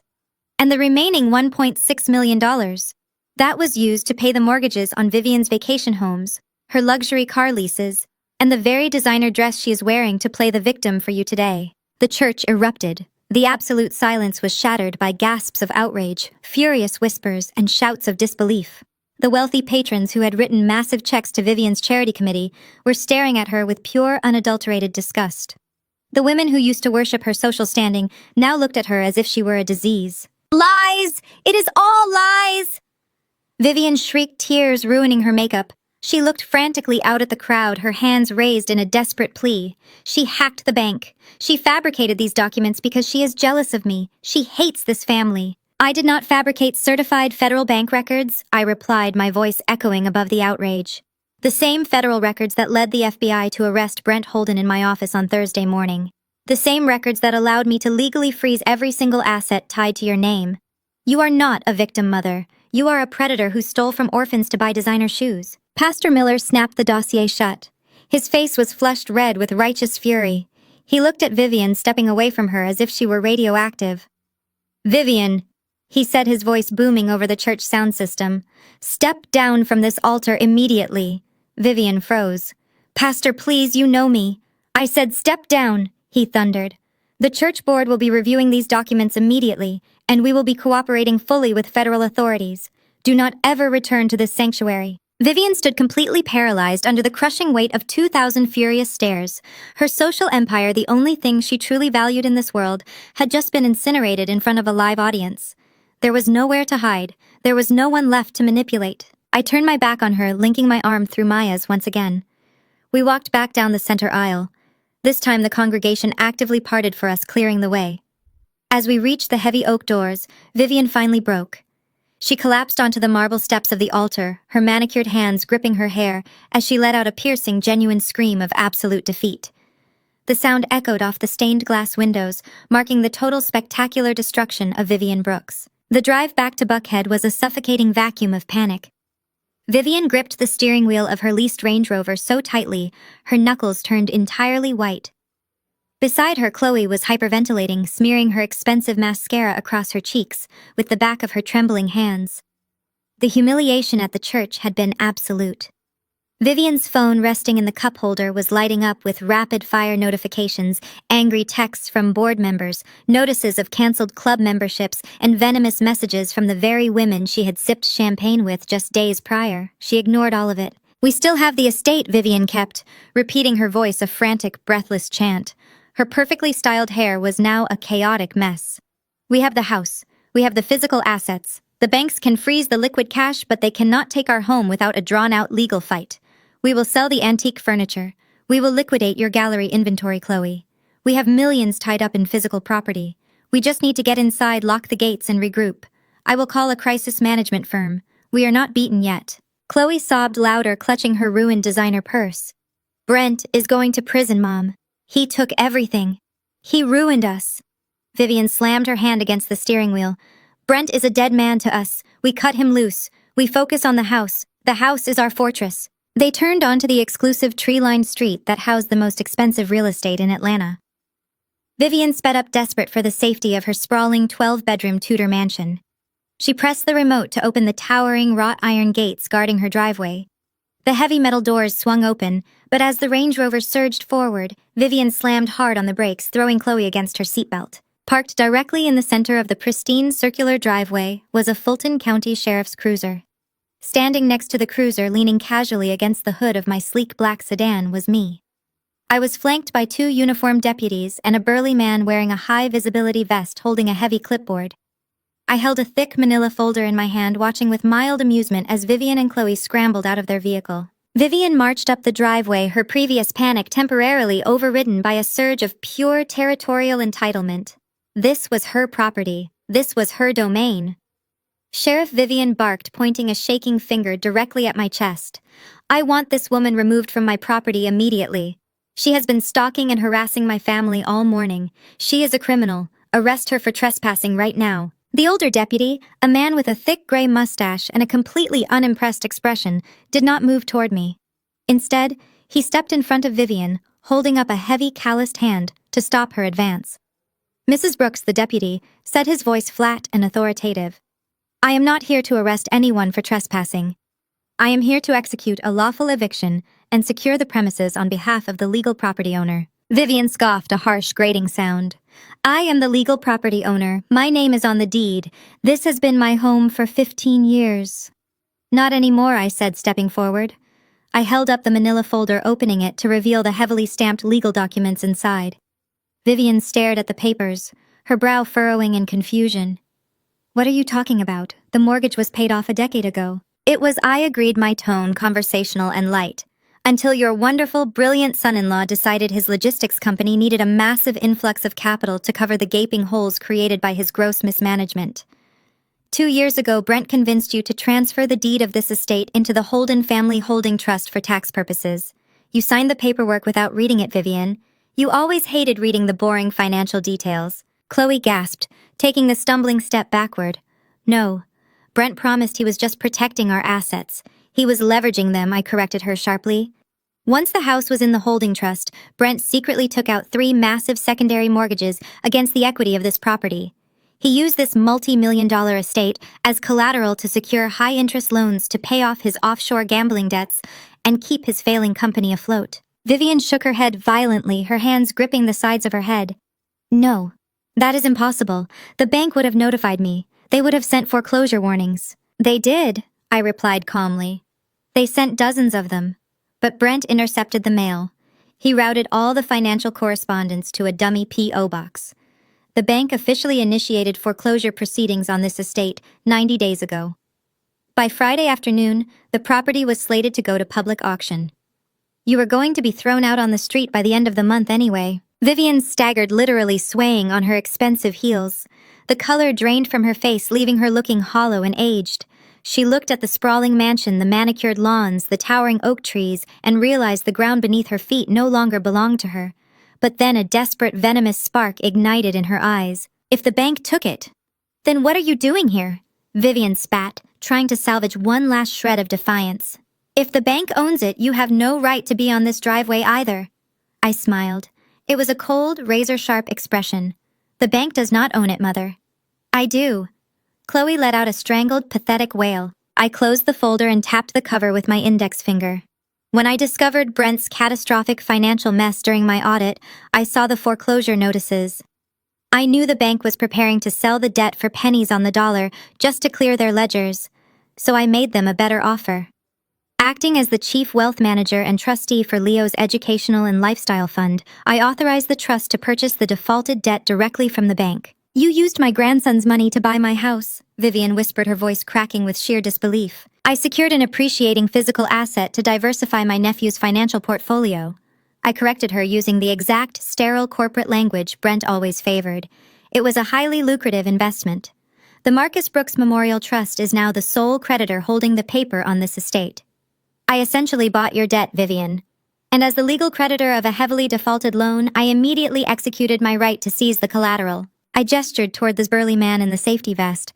The locksmith is already here to change the codes on the gates and replace the deadbolts on every single exterior door. The security system has been wiped and reprogrammed. You do not own a single blade of grass on this property. You are currently trespassing on an asset owned by the son of the brother you discarded. Chloe fell to the pavement. She did not even care that she was ruining her designer dress on the hard concrete. She covered her face with her hands, sobbing with loud, ugly, heaving gasps. My clothes, my jewelry, my life is in there.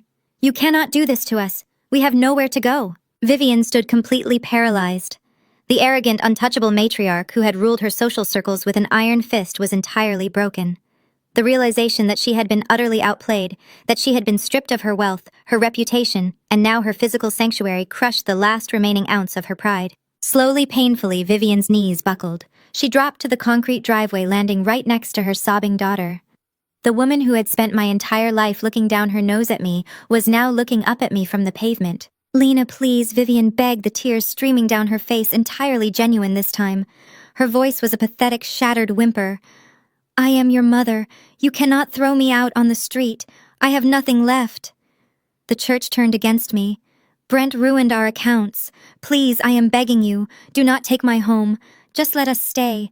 I will do whatever you want. Please show some mercy. I looked down at the woman who had made my childhood a living nightmare. I looked at the woman who had tried to steal an innocent child from his grieving mother just to secure a paycheck. I felt absolutely no pity. I felt nothing but the clean, cold satisfaction of absolute justice. I stepped closer, looking down at her tear-streaked face. You have 48 hours to pack your bags, I said, my voice echoing like a judge delivering a final sentence. Take your clothes and leave the keys.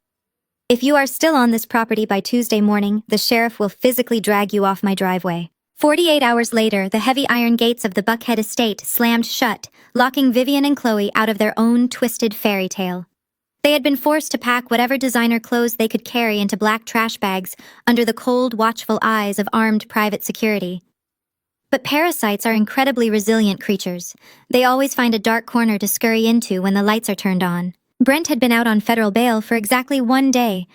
He had secretly liquidated Chloe's last remaining safe deposit box, pawning her grandmother's heirloom diamonds, just to pay the bail bondsman and keep himself out of a concrete holding cell.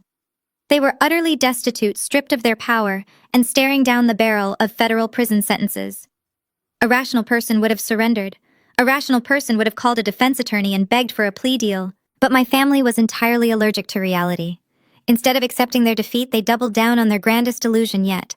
They proceeded with the inaugural Marcus Brooks Memorial Gala. The invitations had been sent out months ago to the wealthiest investors, politicians, and socialites in Atlanta. The venue was the grand ballroom of the St. Regis Hotel, booked and paid for, back when Brent was still actively skimming from my brother's accounts. Vivian and Brent knew their reputations were currently hemorrhaging in elite circles, but they also knew that Atlanta high society loved a good tragedy. The gala was their final desperate cash grab.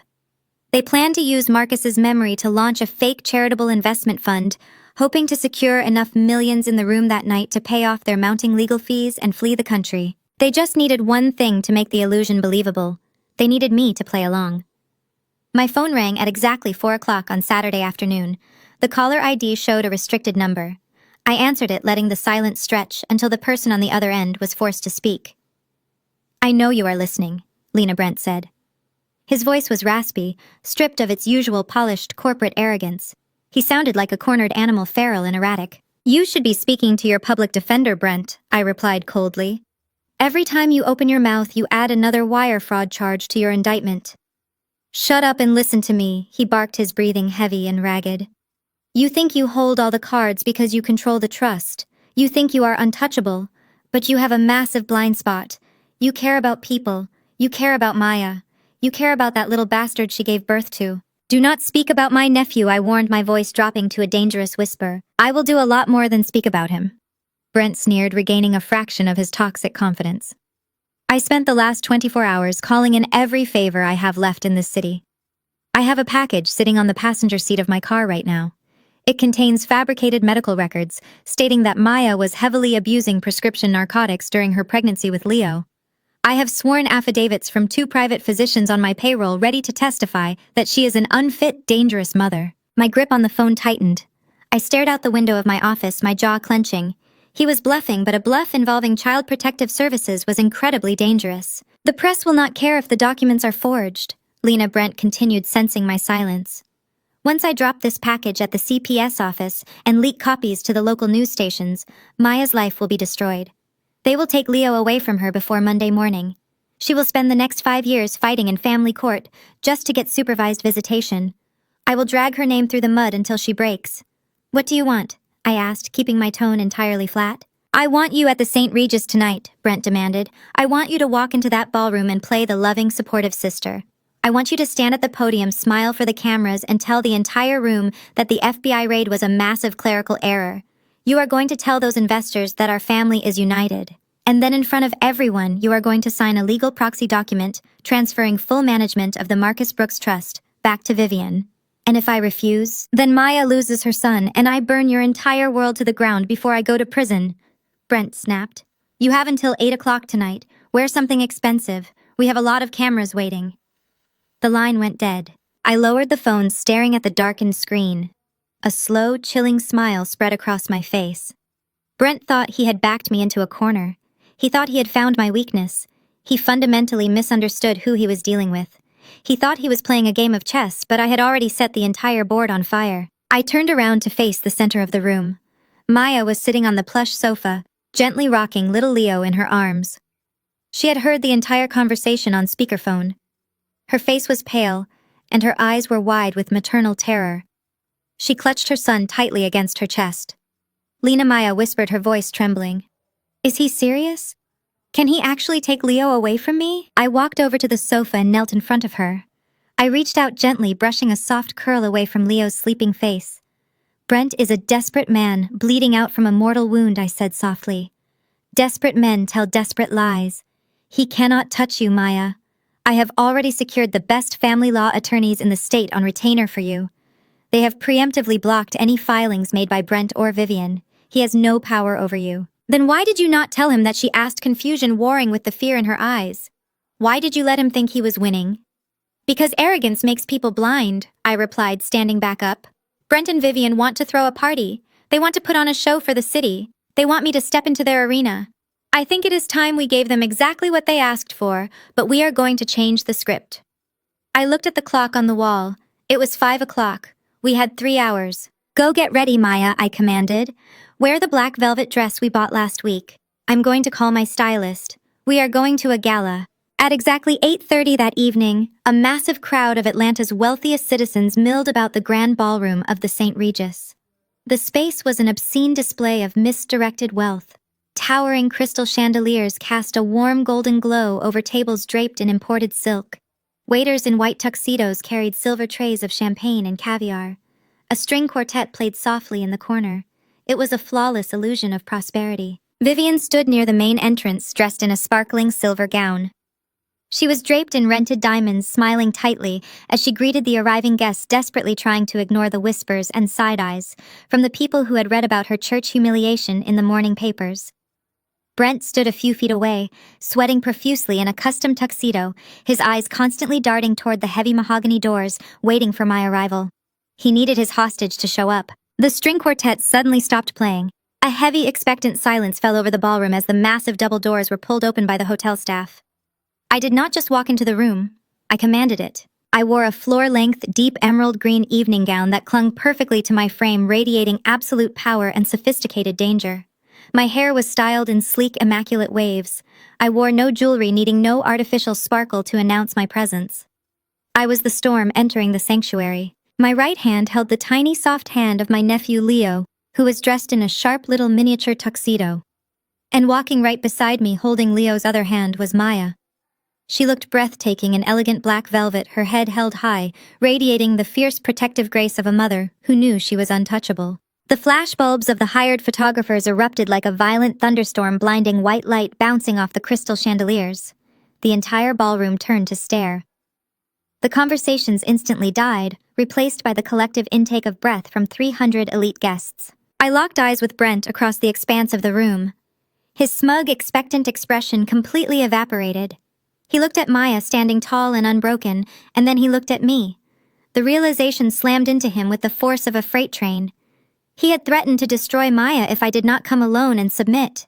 Instead, I had brought the very woman he tried to blackmail, parading her directly into the center of Atlanta high society, holding the heir to the Brooks fortune. I smiled at Brent, a razor-thin, predatory expression.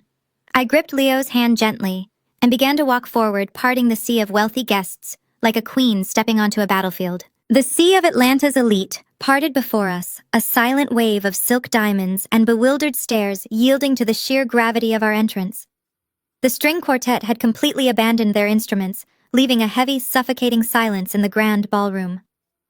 I kept my gaze locked dead ahead, ignoring the frantic whispers erupting from the tables. Beside me, Maya moved with the regal, untouchable grace of a queen, her grip firm and protective around little Leo's hand. Brent looked like a man standing on the trapdoor of a gallows. The color had completely vanished from his face, leaving his skin a sickly, translucent gray under the brilliant crystal chandeliers. His desperate blackmail scheme, his final trump card, had just evaporated in front of 300 witnesses. He had threatened to destroy a terrified, isolated single mother, completely failing to realize that Maya was neither of those things anymore. She was family, and she was under my protection. But the sheer velocity of the disaster bearing down on Brent and Vivian forced them into a state of manic, terrifying denial. They were out of options, out of money, and out of time. The only thing they had left was the script they had written for this evening. If they stopped performing now, the illusion would shatter, and the federal agents circling their lives would move in for the kill. Brent practically scrambled onto the elevated stage at the far end of the ballroom, his movements jerky and uncoordinated. Behind him, a massive projected photograph of my brother Marcus smiled down at the crowd.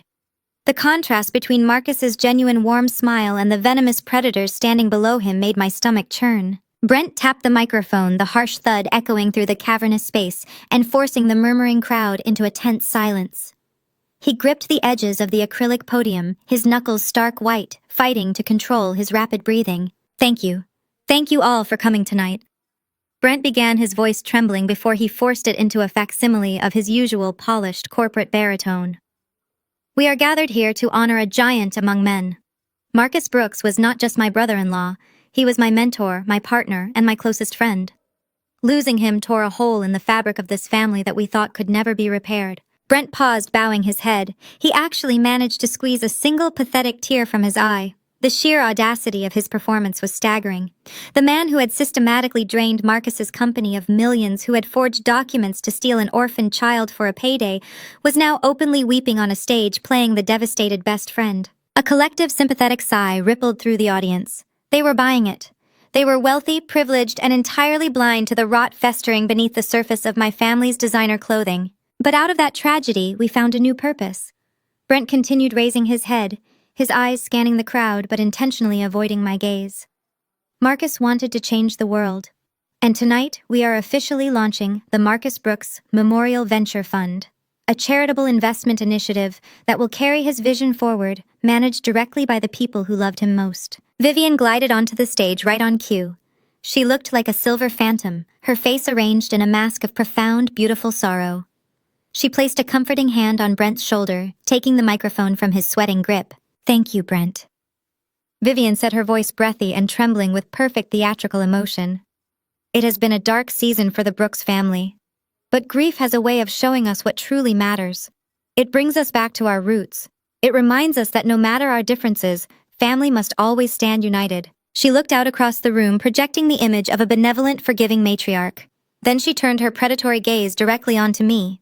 I was standing near the front row of tables, Maya and Leo safely positioned beside me. "For a long time, my eldest daughter Lena and I have struggled to see eye to eye," Vivian announced, her voice carrying a note of rehearsed maternal heartbreak. She stepped away from the family business, seeking her own path. But tragedy heals all wounds. Lena has returned to us tonight. She has realized that Marcus's legacy belongs in the hands of the family that built it. The entire ballroom shifted their attention to me. Vivian was using the weight of 300 staring, expectant eyes to trap me. She was banking on my lifelong habit of shrinking away from public conflict.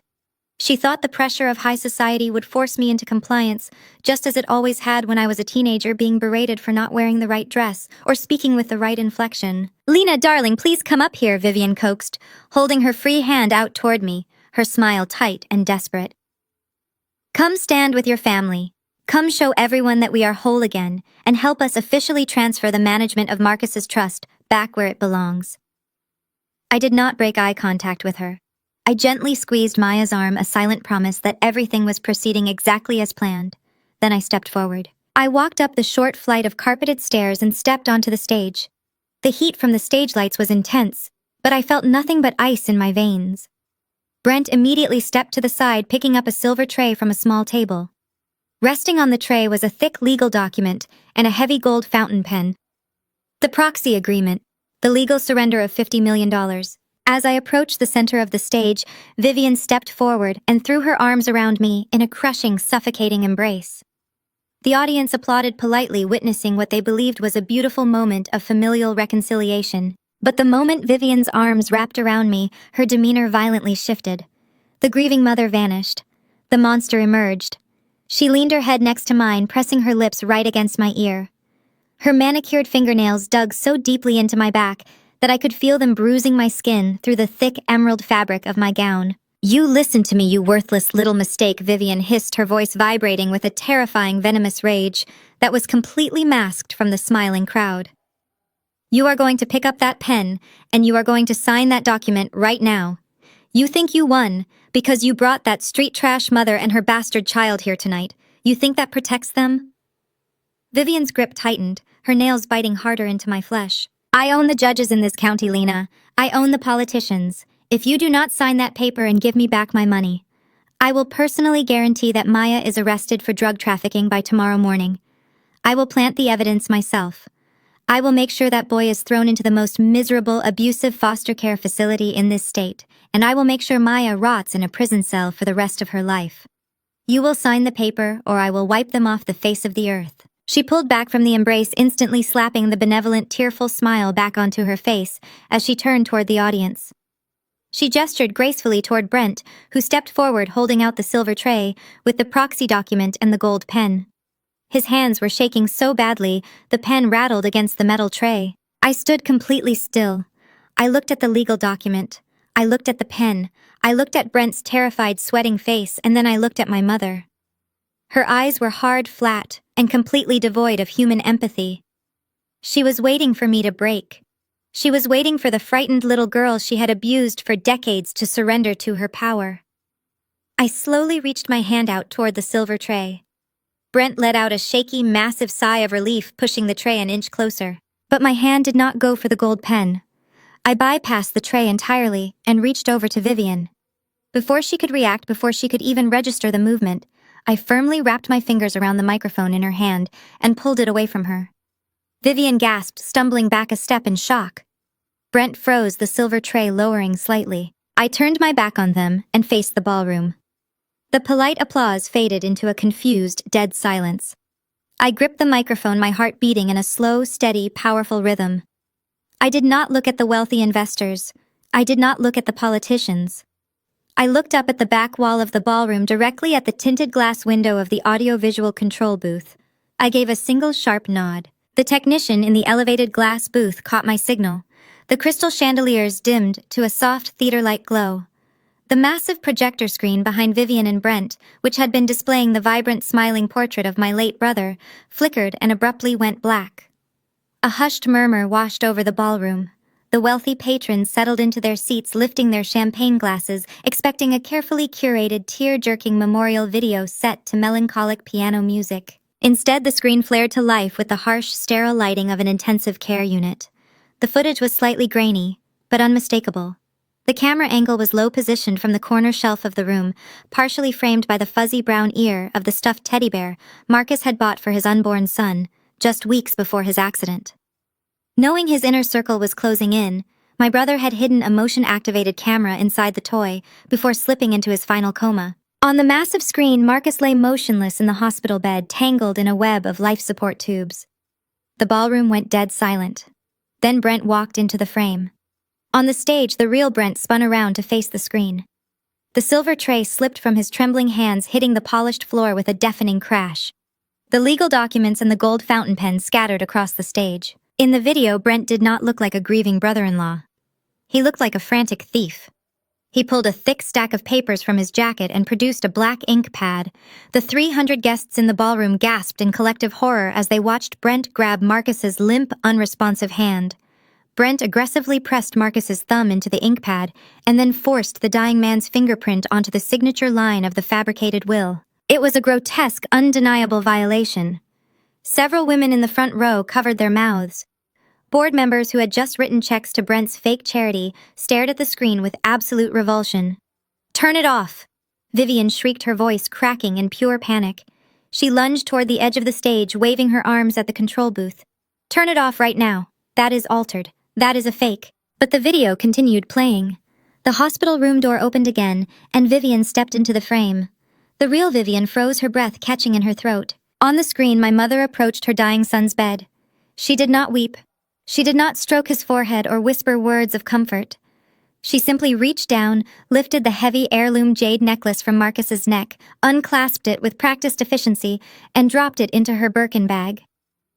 She then checked her reflection in the hospital mirror, adjusted her hair, and walked out. The disgust radiating from the audience was palpable. The elite society of Atlanta, the people who valued loyalty and legacy above all else, were watching the ultimate betrayal play out in high definition. I raised the microphone to my lips. My voice cut through the horrified silence of the ballroom, cold and absolute. "They are not grieving Marcus's death," I stated, the sound echoing off the vaulted ceilings. "They are only angry he died before leaving them the bank passwords." Vivian opened her mouth to scream, but the sound was instantly drowned out. From the street below, the unmistakable piercing wail of police sirens began to rise, multiplying in number and converging directly on the front doors of the St. Regis. The heavy mahogany doors of the grand ballroom burst open. It was not the hotel staff bringing the next course. A dozen federal agents and local police officers poured into the space, their badges flashing aggressively under the crystal chandeliers. The polite veneer of the gala shattered instantly into absolute chaos. Wealthy socialites screamed and scattered, dropping champagne flutes that shattered loudly against the polished marble floor. Brent did not even hesitate. The moment the uniforms breached the threshold, he abandoned the podium, shoved a terrified waiter out of his way, and sprinted blindly for the service exit behind the stage. He made it exactly 3 steps into the kitchen corridor before 2 federal agents tackled him. They slammed him face first into a stainless steel prep counter, pinning him down and violently twisting his arms behind his back. Chloe, who had been watching the nightmare unfold from a front-row VIP table, suddenly snapped out of her paralyzed shock. A female agent approached her with handcuffs ready, reciting her Miranda rights. The horrific reality of the financial documents I had exposed earlier finally clicked in Chloe's mind. Brent had not just ruined her gallery. He had secretly forged her signature, making her the primary guarantor on a mountain of fraudulent offshore loans. Chloe lunged forward, her manicured hands curling into claws. She intercepted Brent as the agents hauled him back into the main ballroom, slapping him viciously across the face. Her heavy diamond rings left deep red scratches across his cheek. She shrieked like a wild animal entirely unhinged in her couture gown, screaming that he had used her name and destroyed her life. The agent swiftly pinned her arms, snapping cold steel handcuffs around both of their wrists, parading the disgraced couple in front of the very high society they had tried to swindle. Vivian watched her empire evaporate in a matter of seconds. The hired photographers were still snapping pictures, their flashbulbs capturing the brutal arrest of her golden daughter and son-in-law. Stripped of all her defenses, her stolen money, and her fabricated image, Vivian completely crumbled. The proud, untouchable matriarch sank to her knees, right there on the stage. She crawled to the edge, looking down at me where I stood firmly next to Maya and Leo. The elite crowd watched in stunned, breathless fascination as Vivian Brooks sobbed a pathetic and wretched display of total defeat. "Lena, please," Vivian wailed, her voice cracking as she reached a trembling hand toward me. "I am sorry. I am your mother. You are my flesh and blood. Please tell them to stop. Please show some mercy." I looked down at her, my expression entirely devoid of sympathy. I stepped closer to the edge of the stage. In her frantic panic, the clasp of her designer bag had spilled open, revealing the heavy jade necklace she had stripped from Marcus's dying body. I reached into the bag, my fingers wrapping around the cool, smooth stone, and pulled it free. Vivian flinched, but did absolutely nothing to stop me. I turned to little Leo, who was safely held in Maya's arms, and gently draped the heirloom over his small shoulders, returning Marcus's legacy to its rightful heir. Then I looked back down at the ruined woman weeping at my feet. "You are not my mother," I stated clearly, my voice cold and steady, ensuring the microphone picked up every single syllable. "You are simply the woman who gave birth to me, so you would have a convenient background prop for your perfect life. The show is over." The flashing red and blue lights of the police cruisers faded into a distant, muted memory, dissolving entirely into the soft golden light of the present morning. The camera slowly pulls back, dollying out from a tight focus on my face. I am sitting in the center of my sunlit living room. The suffocating, manufactured grandeur of Vivian's world is completely gone, replaced by genuine, unpretentious warmth. Bright sunlight streams through the large bay windows, casting warm, geometric patterns across the hardwood floor. I look down at my lap. Resting there is the thick, heavy, leather-bound forensic audit ledger. It is the exact document that had systematically dismantled an empire built on lies and stolen money. I run my hand over the embossed cover one last time, feeling the rough texture of the leather. I let out a long, quiet breath, a physical release of decades of tension and control, and fold the ledger shut with a satisfying heavy thud. The sound of the heavy book closing is immediately replaced by the cheerful clinking of porcelain. Maya walks into the living room, her face glowing with a relaxed, genuine smile that reaches all the way to her eyes. She carries a wooden tray holding 2 steaming mugs of tea. She looks healthy, vibrant, and completely free from the crushing shadows of her past. She sets the tray down on the coffee table, but before she can even hand me a mug, a blur of motion bursts through the hallway. Leo barrels into the room, his little shoes slapping quickly against the floorboards. He is laughing, a bright, uninhibited sound of pure childhood joy. He runs straight toward me and throws his small arms tightly around my leg, burying his face in my knee. I smile a real unguarded smile and lean down to scoop him up into my lap. He giggles loudly, reaching up to playfully tug at my sleeve. Around his neck, the heavy jade pendant rests securely against his chest, a quiet promise of protection and unbroken legacy. Maya sits down on the sofa next to us, leaning her head comfortably against my shoulder as she watches her son. I look at the two of them, the family I actively fought to save, and the absolute clarity of the journey settles over my mind. Some people may share your blood, but they only hover in the shadows, waiting for the perfect moment to suck the marrow straight from your bones. They will use the concept of kinship as a weapon, demanding blind loyalty, while offering nothing but deceit and manipulation in return. But true family is different. True family consists entirely of the people you consciously choose to protect at absolutely all costs. The people who see your worth without requiring you to perform for it. Marcus knew that. He saw the predators circling his home, and he knew he needed someone who would not flinch when the time came to fight back. He trusted me with the sword and the shield. He gave me the tools to protect the people who actually mattered in this world. And I simply nailed the coffin shut on their greed. The camera continues to pull backward, gliding smoothly away from the sofa. The frame widens, capturing the entire living room in a single continuous shot. Maya is laughing at a story Leo is trying to tell, and I am smiling down at the boy who saved my soul just as much as I saved his future. The warmth of the room fills the screen, a portrait of absolute peace and undeniable victory. The image holds on our shared effortless laughter for one final perfect second. Then the screen cuts to pitch black.